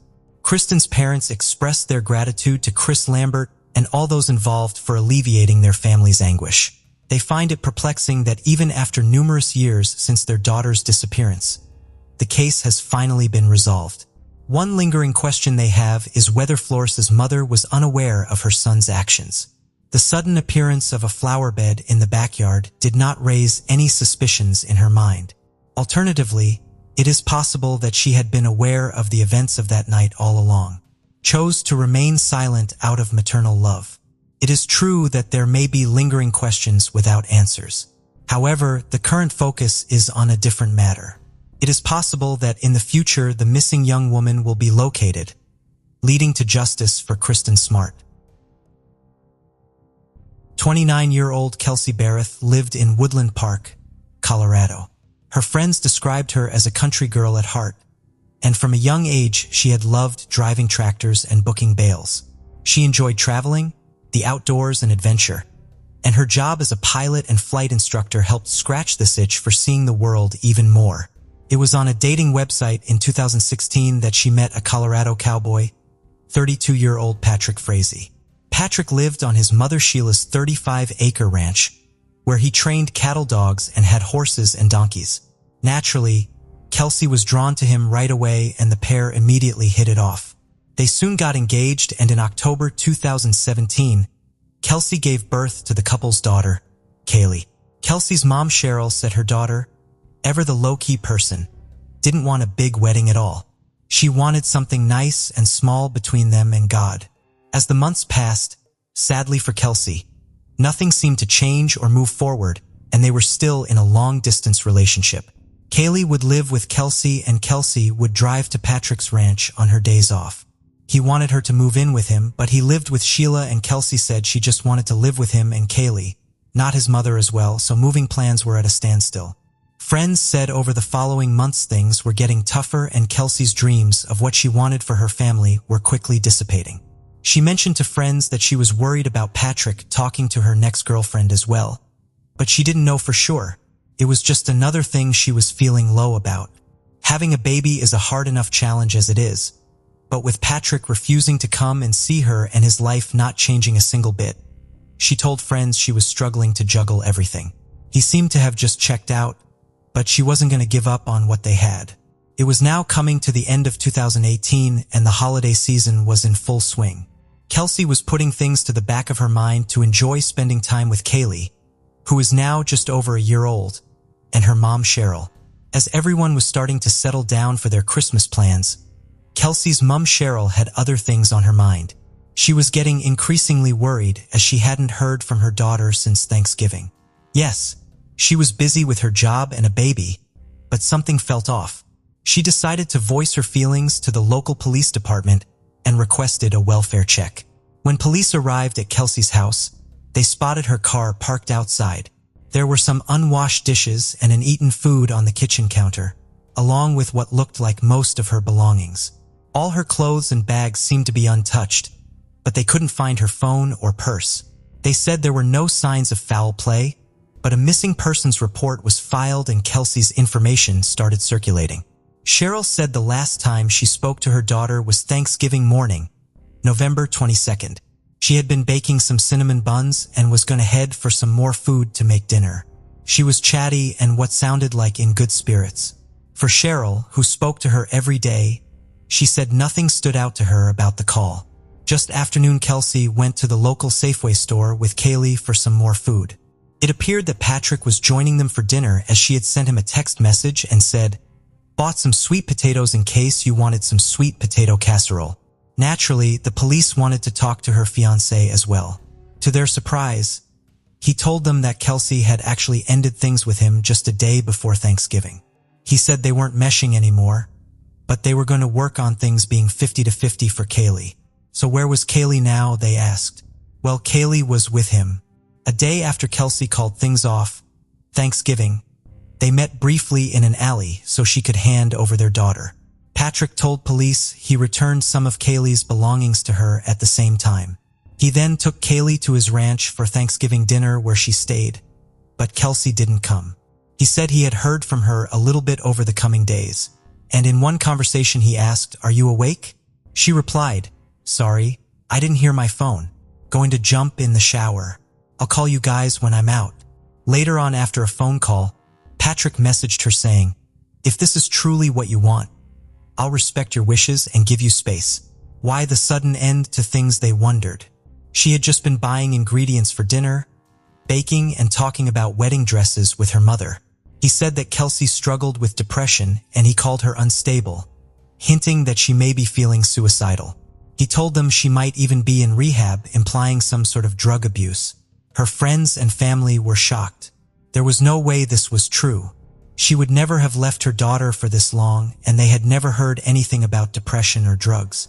Cheryl said that Kelsey was trying to make things work, and it was in fact Patrick that had told her he didn't want to deal with things anymore. In fact, the more the police dug, the more they realized there was no evidence to suggest that they had broken up or even taken a break. Things got stranger when her boss said she had texted him saying that Patrick would be coming to their company holiday party. He described her excitement with a lot of exclamation marks and emojis. It clearly meant so much to her that he was going to attend. But not long after, he got an unexpected message from her saying she would be taking a week off from work with no reason for it. More alarmingly still, her phone had shown pings in Idaho, 800 miles away from her house. Cheryl and Kelsey's brother Clint knew there was more to this, and they decided to start their own investigation, beginning at her house. They knew her place really well and could easily spot things out of place that perhaps the police wouldn't have known to look for. As soon as they walked in, they were hit by the heat. It was sweltering hot inside and everything had been cranked up to full. The cinnamon buns she had made Thanksgiving morning were sat on the side, and her dishes had all been left out. Oddly though, her refrigerator looked like it had been wiped down recently. You could still see the streaks on it. They saw the mat in the bathroom was gone, and her brother noticed what looked like blood on the toilet. Cheryl called the investigators back, and this time they brought luminol and the cadaver dog. They found blood everywhere, and DNA results confirmed it was Kelsey's. The lead investigator said, "It was until after I got done interviewing Cheryl Barrett and Clint Barrett that it began to cause me to think this is just not characteristic of Kelsey. This is not something she would just up and leave." Kelsey was a very proud mom. A hardworking woman, determined, a great mom. She'd never gone off before. She was always in communication with her mom. There were no signs of a forced entry into the home. There were no signs of a struggle. At that point, I started thinking, this isn't a woman who would have left on her own. They got the FBI involved right away, and over the coming days more press conferences were held along with vigils, and a $25,000 reward was on offer for any information. There was now no other conclusion they could really draw from the blood, her total lack of contact with anyone, and the fact she had left her daughter. They believed Kelsey had been murdered. On day 4 of the search, the police said they were close to breakthroughs in the case, and there was one person they were looking closely at, Patrick. He hadn't attended any of the press conferences or vigils, and hadn't called to check in on the progress once, and CCTV from Kelsey's neighbor's house told a very different story to what Patrick had told them. Footage showed Patrick entering Kelsey's house with both her and Kaylee on the day she disappeared. He had told them he had met her in an alley where she had handed over Kaylee. A few hours later, he was at her house again, but this time he was alone. But given how the recordings had picked things up, it was unclear as to whether or not he was coming or going. Kelsey's phone data also showed something else. They could now confirm that both hers and Patrick's phones had been together for several days after she was last seen, and her phone was last pinging all the way over in Idaho, and from there several messages had been sent from her phone to Patrick, Kelsey's boss, and even Cheryl. On December 14th, the FBI executed a search warrant at his property, and huge amounts of land started to get dug up. More cell phone warrants were written for Patrick's phone as they tried to work out what the Idaho connection could possibly be. There was one number standing out to them that connected everything. It was linked to a nurse living in Idaho called Crystal Lee Kenny. They called her, but she denied knowing Patrick, then told a vague story about going to see him to maybe buy some horses. But the more they looked at things, the more obvious it was that Crystal and Patrick had actually been having an on-off relationship for over a decade. She was recently divorced, and this was when their relationship had really taken off. Her ex-husband was happy to share this information with them. The messages sent from Kelsey's phone in Idaho had clearly been sent by Crystal. They were pinging off of the same towers near to where she lived. And now it appeared Kelsey's phone had been destroyed. But was having an affair enough to establish a motive for wanting Kelsey dead? Police weren't sure, and they still didn't have a body. A friend of Crystal's then came forward. She knew that they were looking at the pair in connection with Kelsey's case, and Crystal had shared something disturbing with her that she felt she now had to share. Patrick had said to Crystal, "I need you to take care of my baby mama." Something Crystal and her friend both interpreted to mean, "I want Kelsey dead." Patrick had told Crystal that Kelsey was an abusive mom and drug addict, and he wanted to save his daughter and have full custody. But he needed Crystal to do it for him. He was also financially in a lot of trouble. He had just defaulted on a $72,000 loan and had not paid Kelsey the agreed $700 a month in child support since July. He was listed as the beneficiary to a large life insurance policy that had recently been taken out by Kelsey, which, as well as wanting full custody and the ongoing affair, provided another motive for wanting Kelsey out of his picture. The police went back to Crystal and put all of this information to her, and the truth finally started to come out. She admitted that yes, she and Patrick had been having an on-off affair for years, and Patrick had asked her to kill Kelsey for him.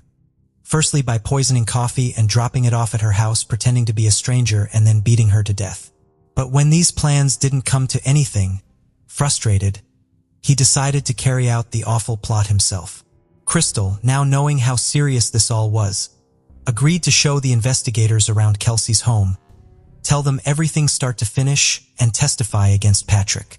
But on one condition, she would plead guilty to the far lesser charge of tampering with evidence, a charge which, if convicted, she would only get a maximum of 3 years for.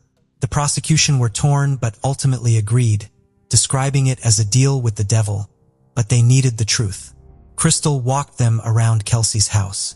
Using her admissions plus cell phone records, the police now had some sort of timeline, and their case against Patrick was strong. On November 22, 2018, the same day Kelsey was last seen, there was a lot of contacts between Patrick and Kelsey's phones, which started at around 1 a.m.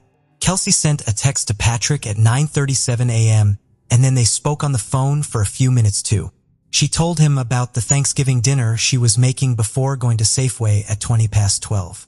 At 12:31 p.m., Patrick called Kelsey, and they spoke on the phone for just 30 seconds. Patrick said that as they were now over, they then met in an alley to swap Kaylee over, and that was the last time he saw her. But as they now knew, this was not the last time he saw her. Both of their cell phones were connected to the same tower between 1 p.m. and 4:30 p.m. that afternoon. At 1:24 p.m., Patrick could be seen entering the front door of Kelsey's house with her. Once inside, according to Crystal, he blindfolded Kelsey and asked her to smell some scented candles, telling her to guess the scent. He then grabbed a baseball bat and, in his words, started swinging. He beat her to death, knocking out some of her teeth in the process. While this was happening, her daughter was playing in the other room. Her last words, according to Patrick, were, "Please stop." After this, he went to a Walmart with Kaylee and topped up his gas. Later, he was seen going back to her home at around 3:30 p.m. Once inside, Patrick called his mother Sheila and Crystal. Crystal told investigators that he called her to come to Colorado because she had a mess to clean up. She understood that this was code for Kelsey had been killed and she needed to clean the house. He also told her to try and find Kelsey's missing teeth while she was there. She packed some bleach, gloves, and the likes and set off on the 13-hour overnight drive from Idaho to Colorado. After he hung up, he forced Kelsey's body into a tote that was picked up on camera in the back of his truck. In total, he had been picked up entering and exiting her house 11 times that day. Both his and Kelsey's cell phones were connected to the same towers, as he drove to a place called Nash Ranch to temporarily hide her body. He then left to have Thanksgiving dinner with Kaylee and his family. When Crystal got to her house, she cleaned it for hours. She alleged that she purposely left several spots, claiming that she wanted him to get caught and the truth to come out at some point. On November 24th at about 5 p.m. and after cleaning up, Crystal and Patrick went to Nash Ranch to retrieve Kelsey's body. They drove the tote from Nash Ranch back to Patrick's home. Patrick had made 19 phone calls and sent numerous text messages to and from both phones pretending to be Kelsey during this time. They put the tote and the bat used to kill her into a huge trough. They poured 5 gallons of gasoline over the top and watched everything burn. Crystal tossed in Kelsey's Bible, and some of Kaylee's toys too. She said that when they were burning the tote, Patrick's mother Sheila stood on the porch and watched too. Sheila, however, would later plead the fifth on this one. Crystal then took Kelsey's gun and phoned to Idaho to continue creating a fake narrative with texts. Patrick told her to take Kelsey's gun because he wanted to create the illusion that Kelsey might want to take her own life. At some point, Crystal destroyed Kelsey's phone, and Patrick went into a Verizon store to ask if they could recover information if the phone was no longer working. She then showed them around his ranch too.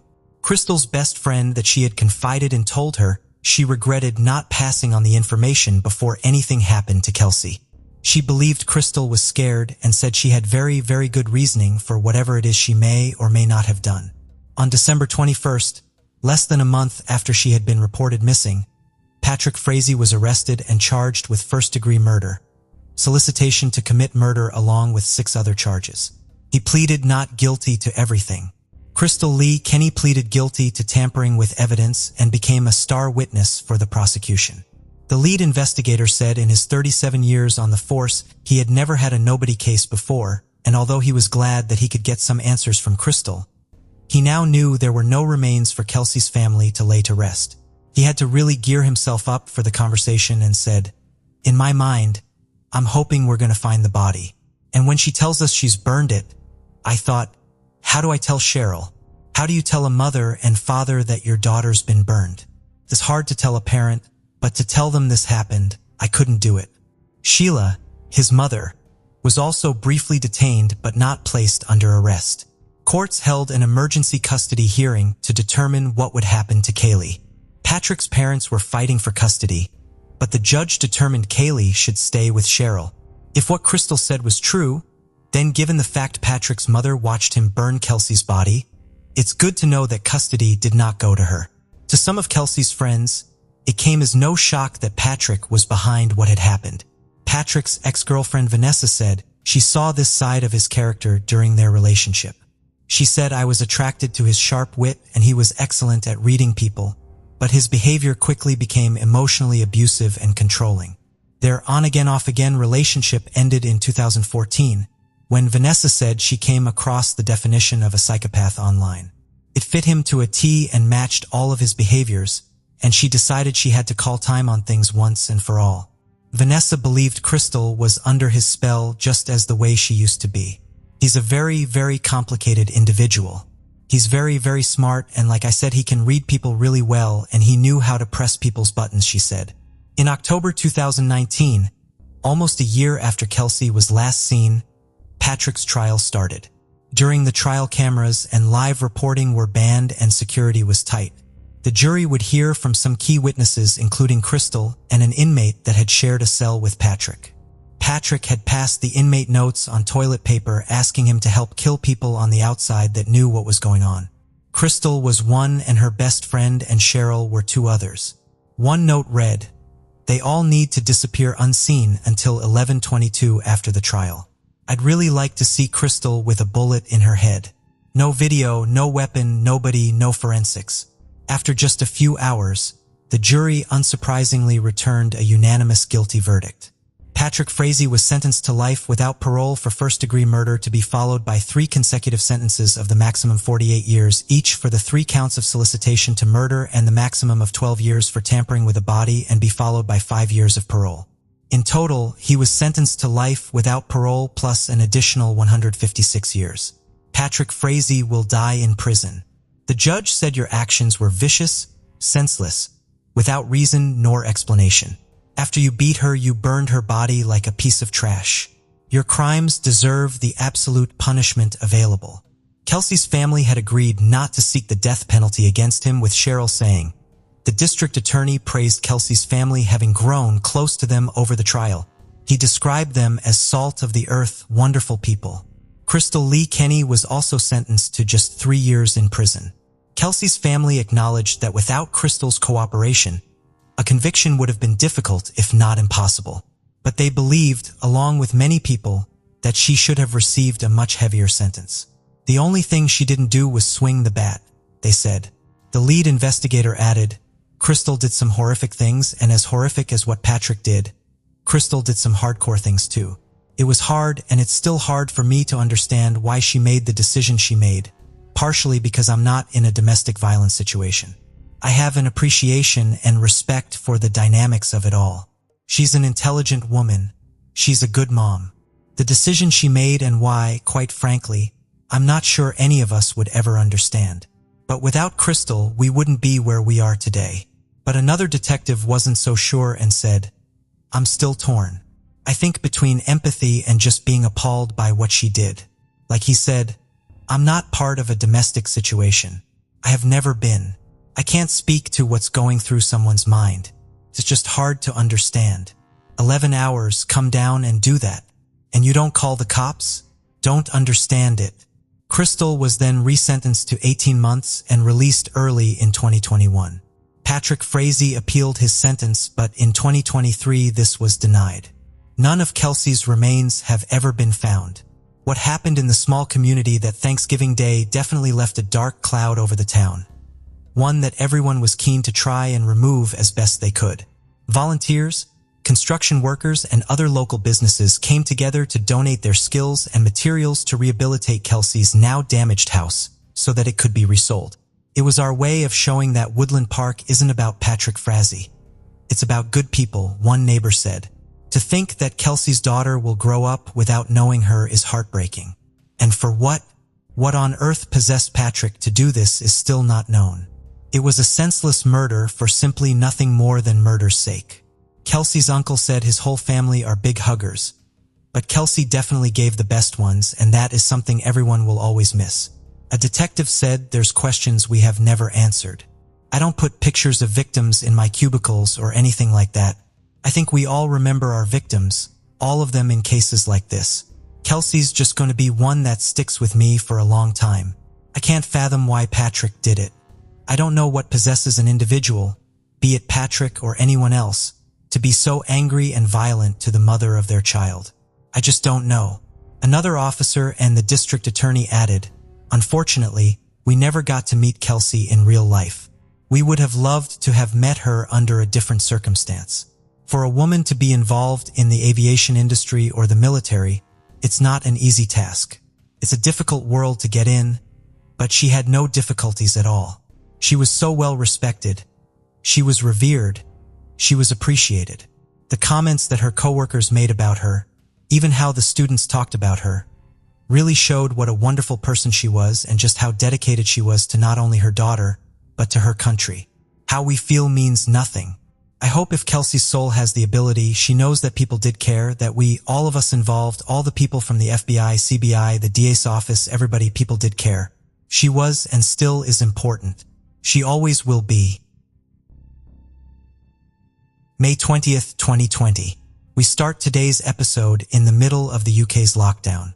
The port town of Barrow-in-Furness in Cumbria was described as almost like a ghost town. The streets were empty and most people were inside and online. One of those people was 20-year-old Eleanor Williams, and she was on Facebook.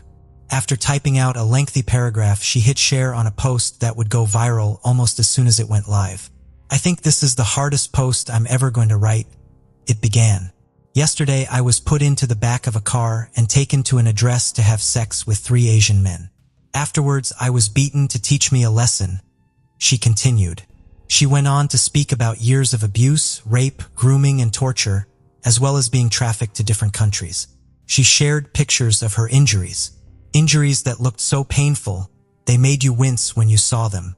She was covered in bruises, her eyes were swollen shut, and she had rats carved into her stomach. She listed how over the years her many abusers had broken her ribs and the bones in her face, tried to cut off her breasts, put cigarettes out on her, and dislocated her arm. She said they had given her drugs to the point that she was nearly addicted to heroin and many times just dumped her naked and left her to die. People's mouths fell open as soon as they read it and pored over all the awful pictures. One of her friends said it was something that would have been the plot to a film. Within an hour of the post going live, the police had someone in custody. But it was not one of Eleanor's abusers. It was Eleanor Williams herself. The outrage spread further afield than the small community in which she lived. No one could believe that someone could come forward so bravely to share their story and be met with an arrest. It was unfathomable. Outrage at the police soon followed, as well as the men that Eleanor had accused. Hashtags trended for her, Videos in support of her went equally viral, and posters went up across Barrow. Huge protests were taking place. More than 100,000 people joined the Justice for Early Facebook page, and one online fundraising campaign raised more than £20,000. But as people marched through the streets, smashed windows, donated money, and shared everything and anything they could on social media, no one could ever have predicted what would happen next, as the full and deeply unsettling truth was about to come out. Eleanor Williams first came onto the police's radar in November 2017.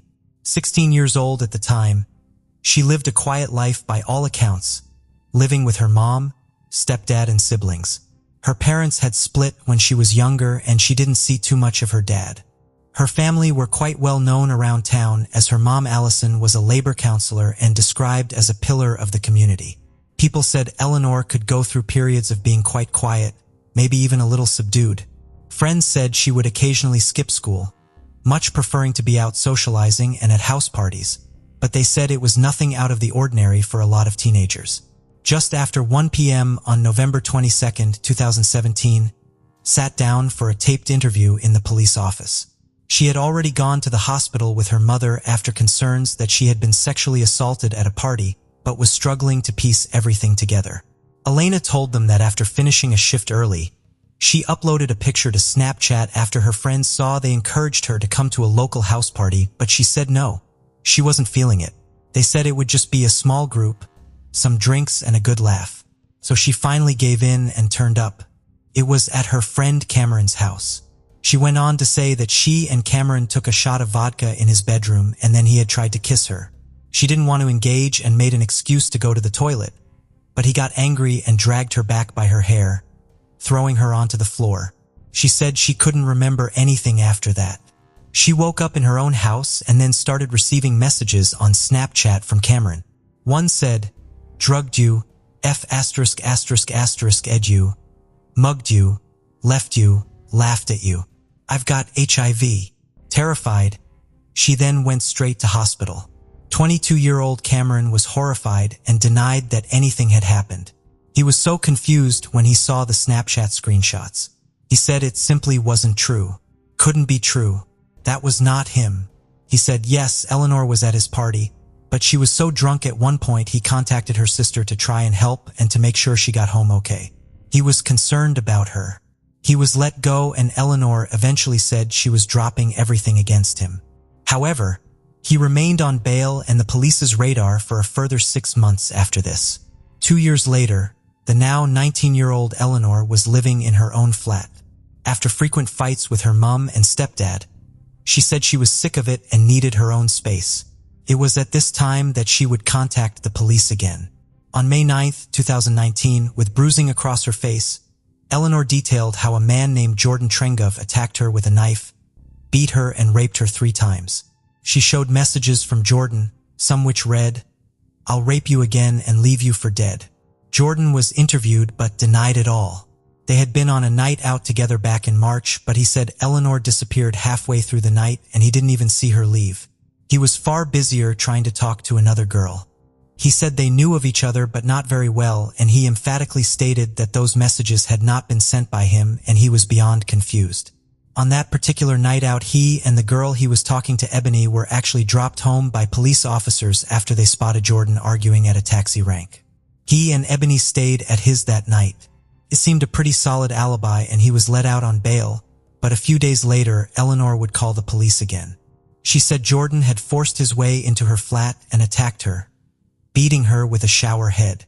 Police thought for someone still on bail and under investigation, this was brazen on another level. They couldn't take another chance on letting him go, and Jordan Trengove was arrested and charged with 3 counts of rape. He pleaded not guilty to everything and was placed in Preston Prison's sex offender wing while awaiting trial. Word was starting to spread, and everyone was staggered to hear Jordan's name tied up in something so bad. It just didn't make sense. A month later, Eleanor was reported missing. This was not the first time, far from it. Her family and friends had made calls about her well-being many times, and each time she was found by the police. It was possible, they thought, that because of everything with Jordan, she had run away, and there was a concern that she might attempt to hurt herself. She had more cuts and bruising to her body, and police suspected she was using alcohol or drugs or both.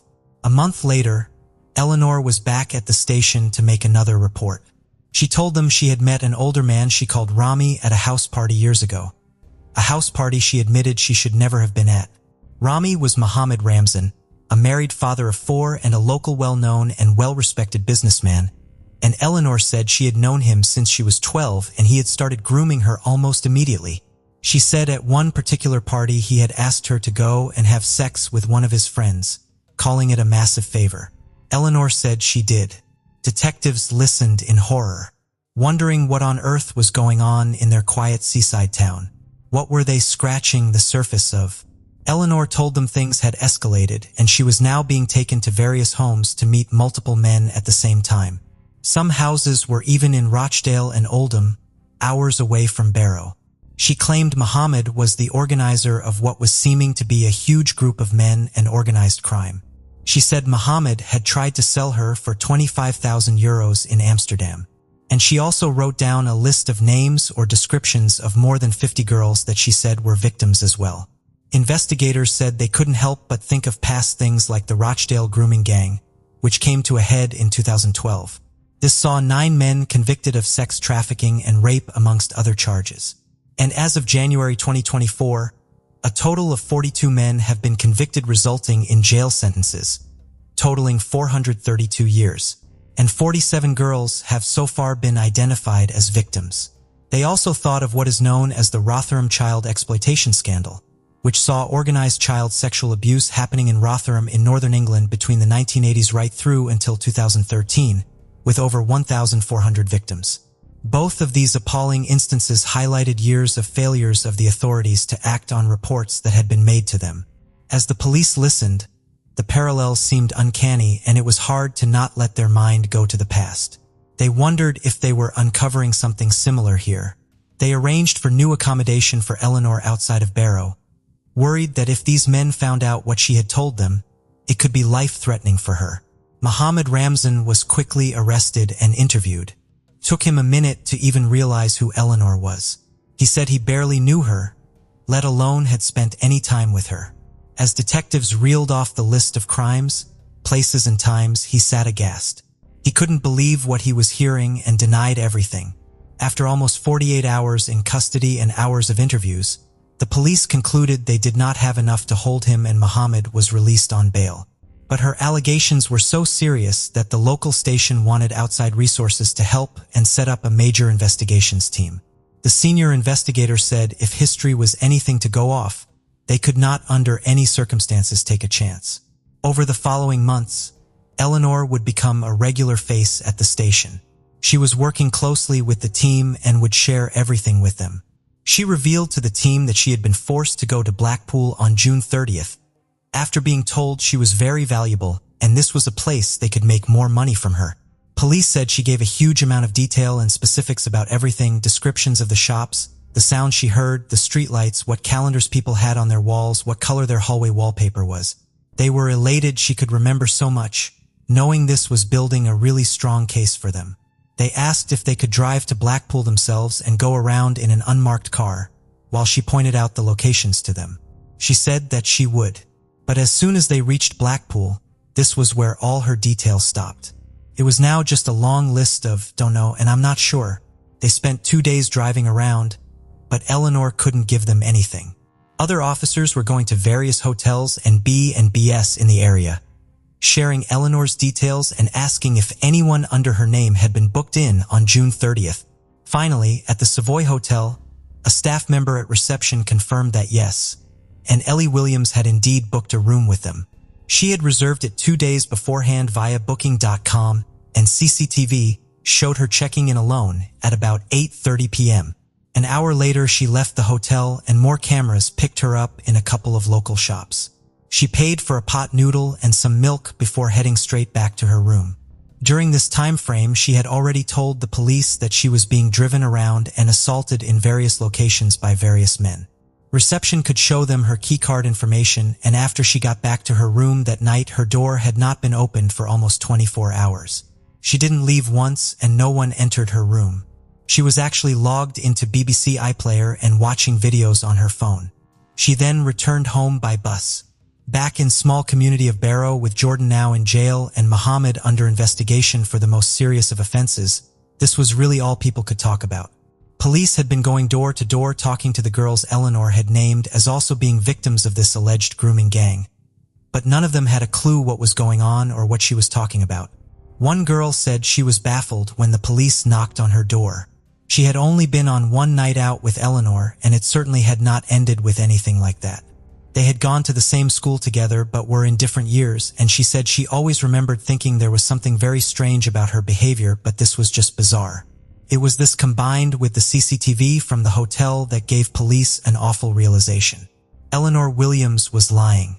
In July 2019, police had enough to place Eleanor under arrest for perverting the course of justice, but as they went to present her with what they had found, she went missing again. Her brother's girlfriend finally made a call to 999 saying she'd been driving around searching late one night when she found her stumbling alone on a bridge. Eleanor got into her car and she dropped her home, making sure she got in safely. 20 minutes later, the police turned up still ready to arrest her. It was now 10 to 1 in the morning. When Eleanor opened the door, she was bleeding from her mouth. Her eyes were swollen and her shoulders were covered in red marks. This was not at all what they were expecting given what her brother's girlfriend had just said. But they took her straight to hospital. In a word, she named another person someone called Oliver. She told a story of being forced to go and meet him in Preston, where he had made her take drugs and raped her. She said he was part of a sex trafficking ring in Ibiza and said she had his number for them to track him down. She was clearly intoxicated and admitted to drinking alcohol and smoking spice. Spice is a synthetic drug which originally came onto the recreational drugs market to mimic the effects of cannabis. But spice is dangerous due to its potency and the way it exerts effects on the brain and body. It is often referred to as the zombie drug and can cause seizures, extreme anxiety, and even psychosis. They found her on CCTV getting off the train at Preston just as she had said. When they found the man she had accused, they were also able to locate him on the cameras. Ali was a trainee electrician and had been celebrating a birthday in town when he bumped into Eleanor randomly. He had in fact stopped her to get a lighter from her. They chatted for about 20 minutes and walked into an alleyway where he admitted to kissing her and embarrassingly recalled a brief and perhaps clumsy sexual encounter. Just over a minute later, Eleanor could be seen walking back out of the alley, lighting a cigarette and walking off. She then went into some public toilets and stood in front of the mirror, rubbing her eyes for ages. She got onto her train and headed back to Barrow. This was just an hour or so before the police turned up at her door. She had no injuries to her face at that time that they could see, and although CCTV can only ever show a small amount, something about what she was saying happened just did not seem to be reflected in the footage before them.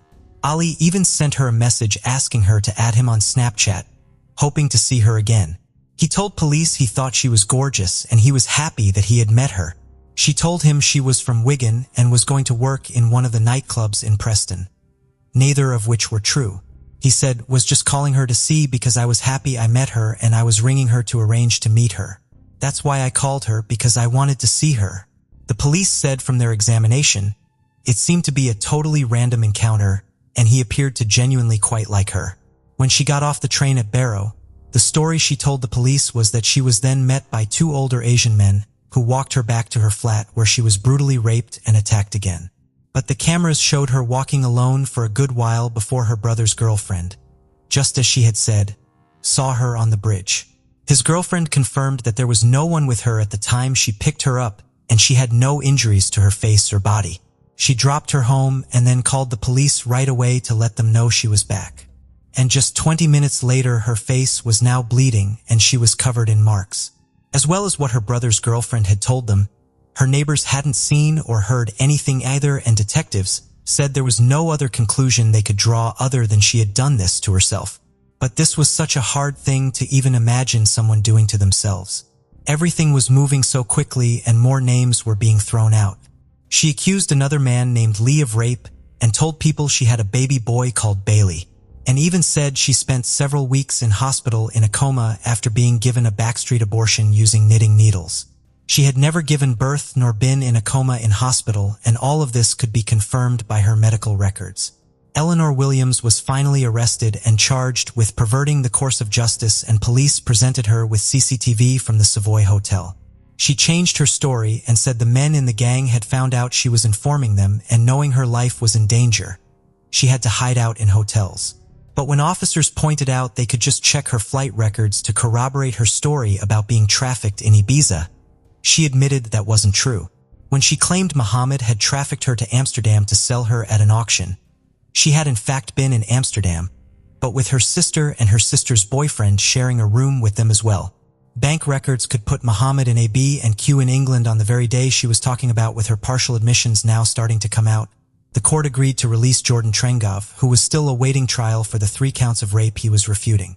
He was released after being in the sex offenders wing for 10 weeks. He later said within a few months he had to move away from Barrow. I thought it was then the first day we moved in and I had someone shout rapist at me.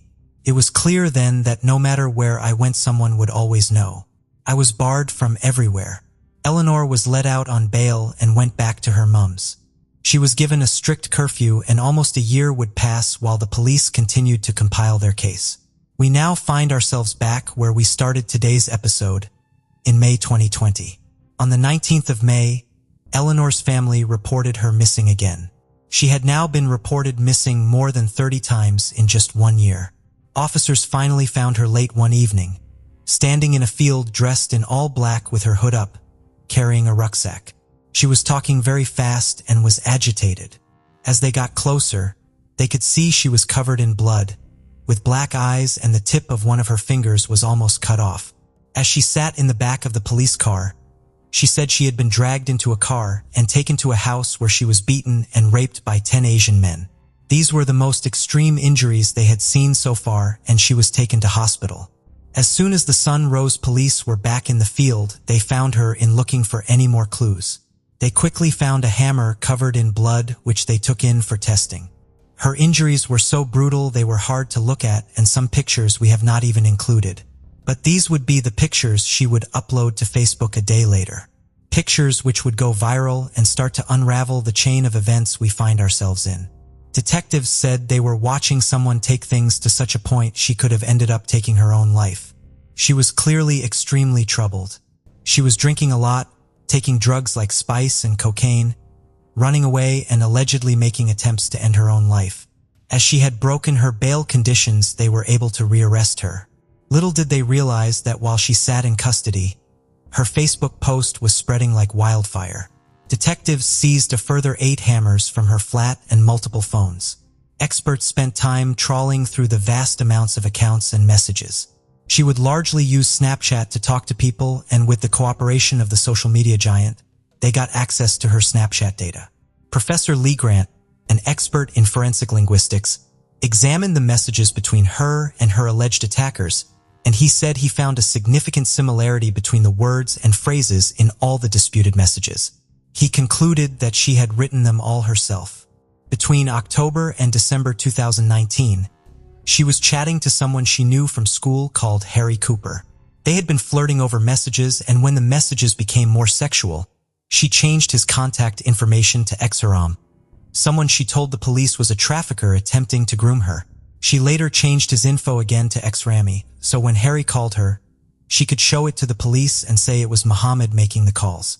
She wrote herself letters pretending to be Muhammad as well, acting as if he were writing to her to apologize for the things he had done. Snapchat data could also confirm that Jordan Trengov's alleged Snapchat account, Trengy7, was created by Eleanor. Another phone which was registered to Eleanor's address was used to create an account under the name Rollo Kelsey, someone she completely made up and also claimed was a trafficker. Another account under the name Salza was also created by her.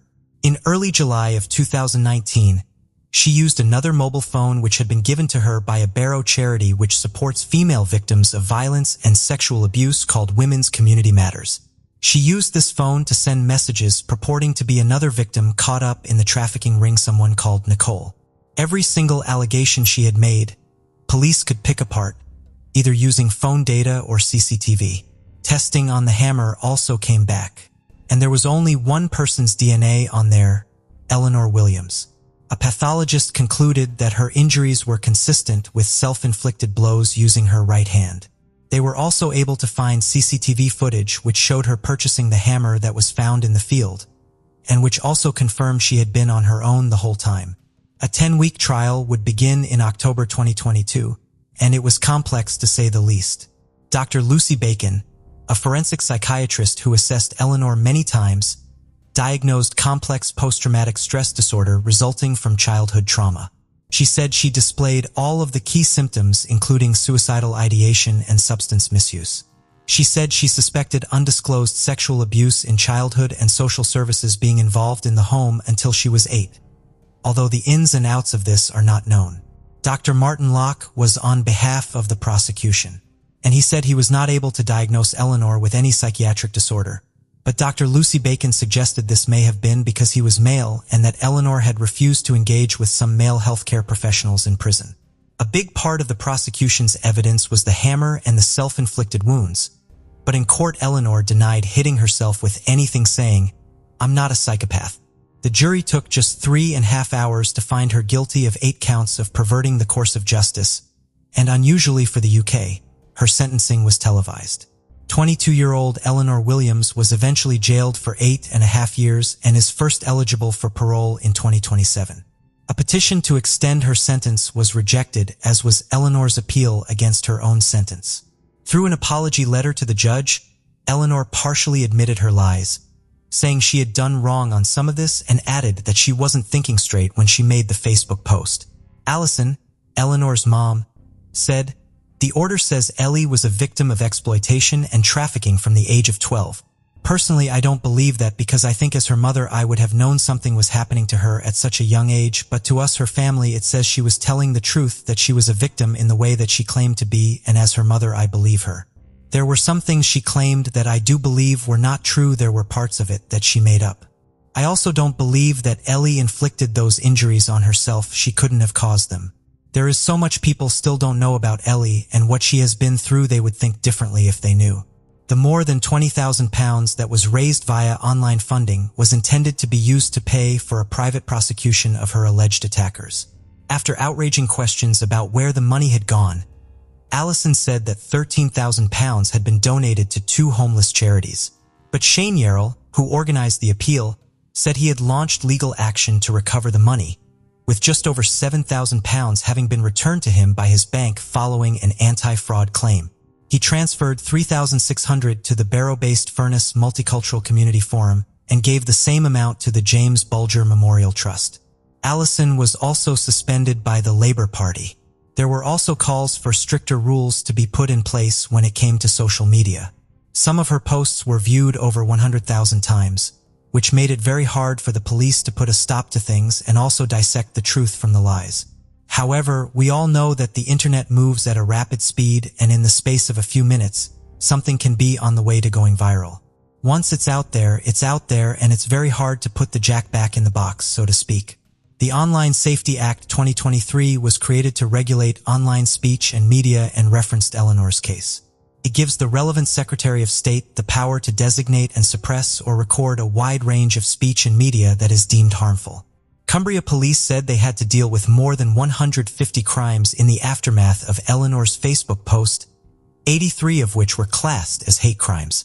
Doug Marshall was the senior investigating officer on the case, and he described this as a disgusting state of affairs.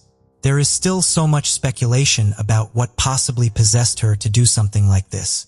Everything from wanting to copy films or TV shit seen like Taken or the BBC drama Three Girls, which was actually based off real-life events, to the effects of drugs and alcohol, to just thriving off of having the police hang on her every word. One of the investigators said she just had a desire to be believed. She desperately wanted to be believed. It is easy to see why a post like that blew up in the way that it did. Seeing those photos coupled with that caption would undoubtedly upset and shock anyone who saw it. People put themselves in her shoes, looked at her as if she was their daughter, their friend, their sister, and it struck such a nerve in the community, and eventually the whole of the UK. It is impossible for most people to even contemplate thinking of fabricating something like that, let alone saying these lies out loud and watching them play out in such a frightening way. The police spent years looking into these claims and trying to catch the people responsible for what they believed was organized crime on a huge scale. They weren't just fighting for Eleanor, they were fighting for the 60 girls she claimed were being affected by it too. This took up an unbelievable amount of man-hours and thus took time away from other people that needed real help and real-life-altering situations that needed to be looked into.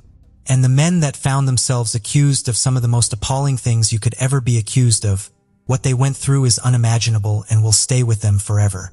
Muhammad lived in fear, walking around streets where everyone's heads would turn and stare. He said, "Absolutely ruined me, to the point where I smashed a bottle on my head. I wanted to kill myself because of the damage it did. The reputation I'd made was ruined." Jordan was much the same and said, "I tried killing myself over it. I got diagnosed with complex PTSD because of it all." He became a father in August 2021, but says he struggled to bond with his son as her trial kept getting postponed. Ali stopped working and studying after the accusations and spent a lot of time seeking treatment for mental health issues. And Cameron said the abuse he got online was so bad, he was scared to pick his son up from nursery because of what might happen to him. Even men that had not been named by Ellen have found themselves watching over their shoulder as they walk down the street and still feel the aftermath today. Sajid lived in Barrow most of his life, and he said the impact on the Asian community there was unlike anything he could have ever imagined. After the Facebook post went viral, Sajid's trade dropped by 95% almost overnight. Another local man named Adil also ran a takeout and lost tens of thousands of pounds in revenue.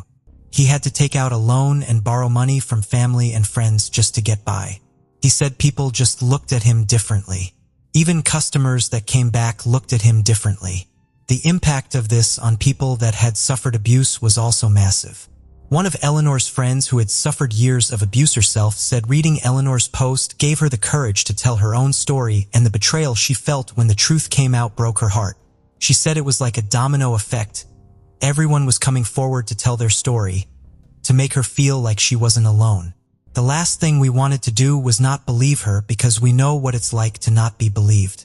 Maggie Oliver used to be a detective and played a pivotal role in the Rochdale grooming gang case. She was so appalled at how the Rochdale case had been handled that she eventually resigned from Greater Manchester Police and became a whistleblower to expose the poor handling of the case by her own team. She now runs a foundation for abuse survivors and said that this case had left her feeling saddened. When Eleanor first made her allegations, Maggie had supported her family and referred them to the Center for Women's Justice. She said, "About all the victims and survivors throughout the country who are now feeling uncomfortable and wondering are they going to be believed or will they come forward." One detective who worked Eleanor's case reiterated this and said the thought of what happened in this isolated incident putting real victims off coming forward was very upsetting, and he hoped this would not be the case. Adil said, "We were branded guilty before any real evidence had come out. We were tried and found guilty by social media. And one question that will always remain in this case is why." Thank you for joining us on this journey into the depths of unsolved mysteries. Cold cases not only challenge our understanding of the past, but also ignite our curiosity and determination for answers. Remember to subscribe to stay updated on our latest investigations. And if you have any information regarding the cases we've covered, don't hesitate to reach out. Together, we can shed light on the shadows of the past and bring closure to those who seek it. Until next time, stay vigilant, stay curious, and never stop seeking the truth.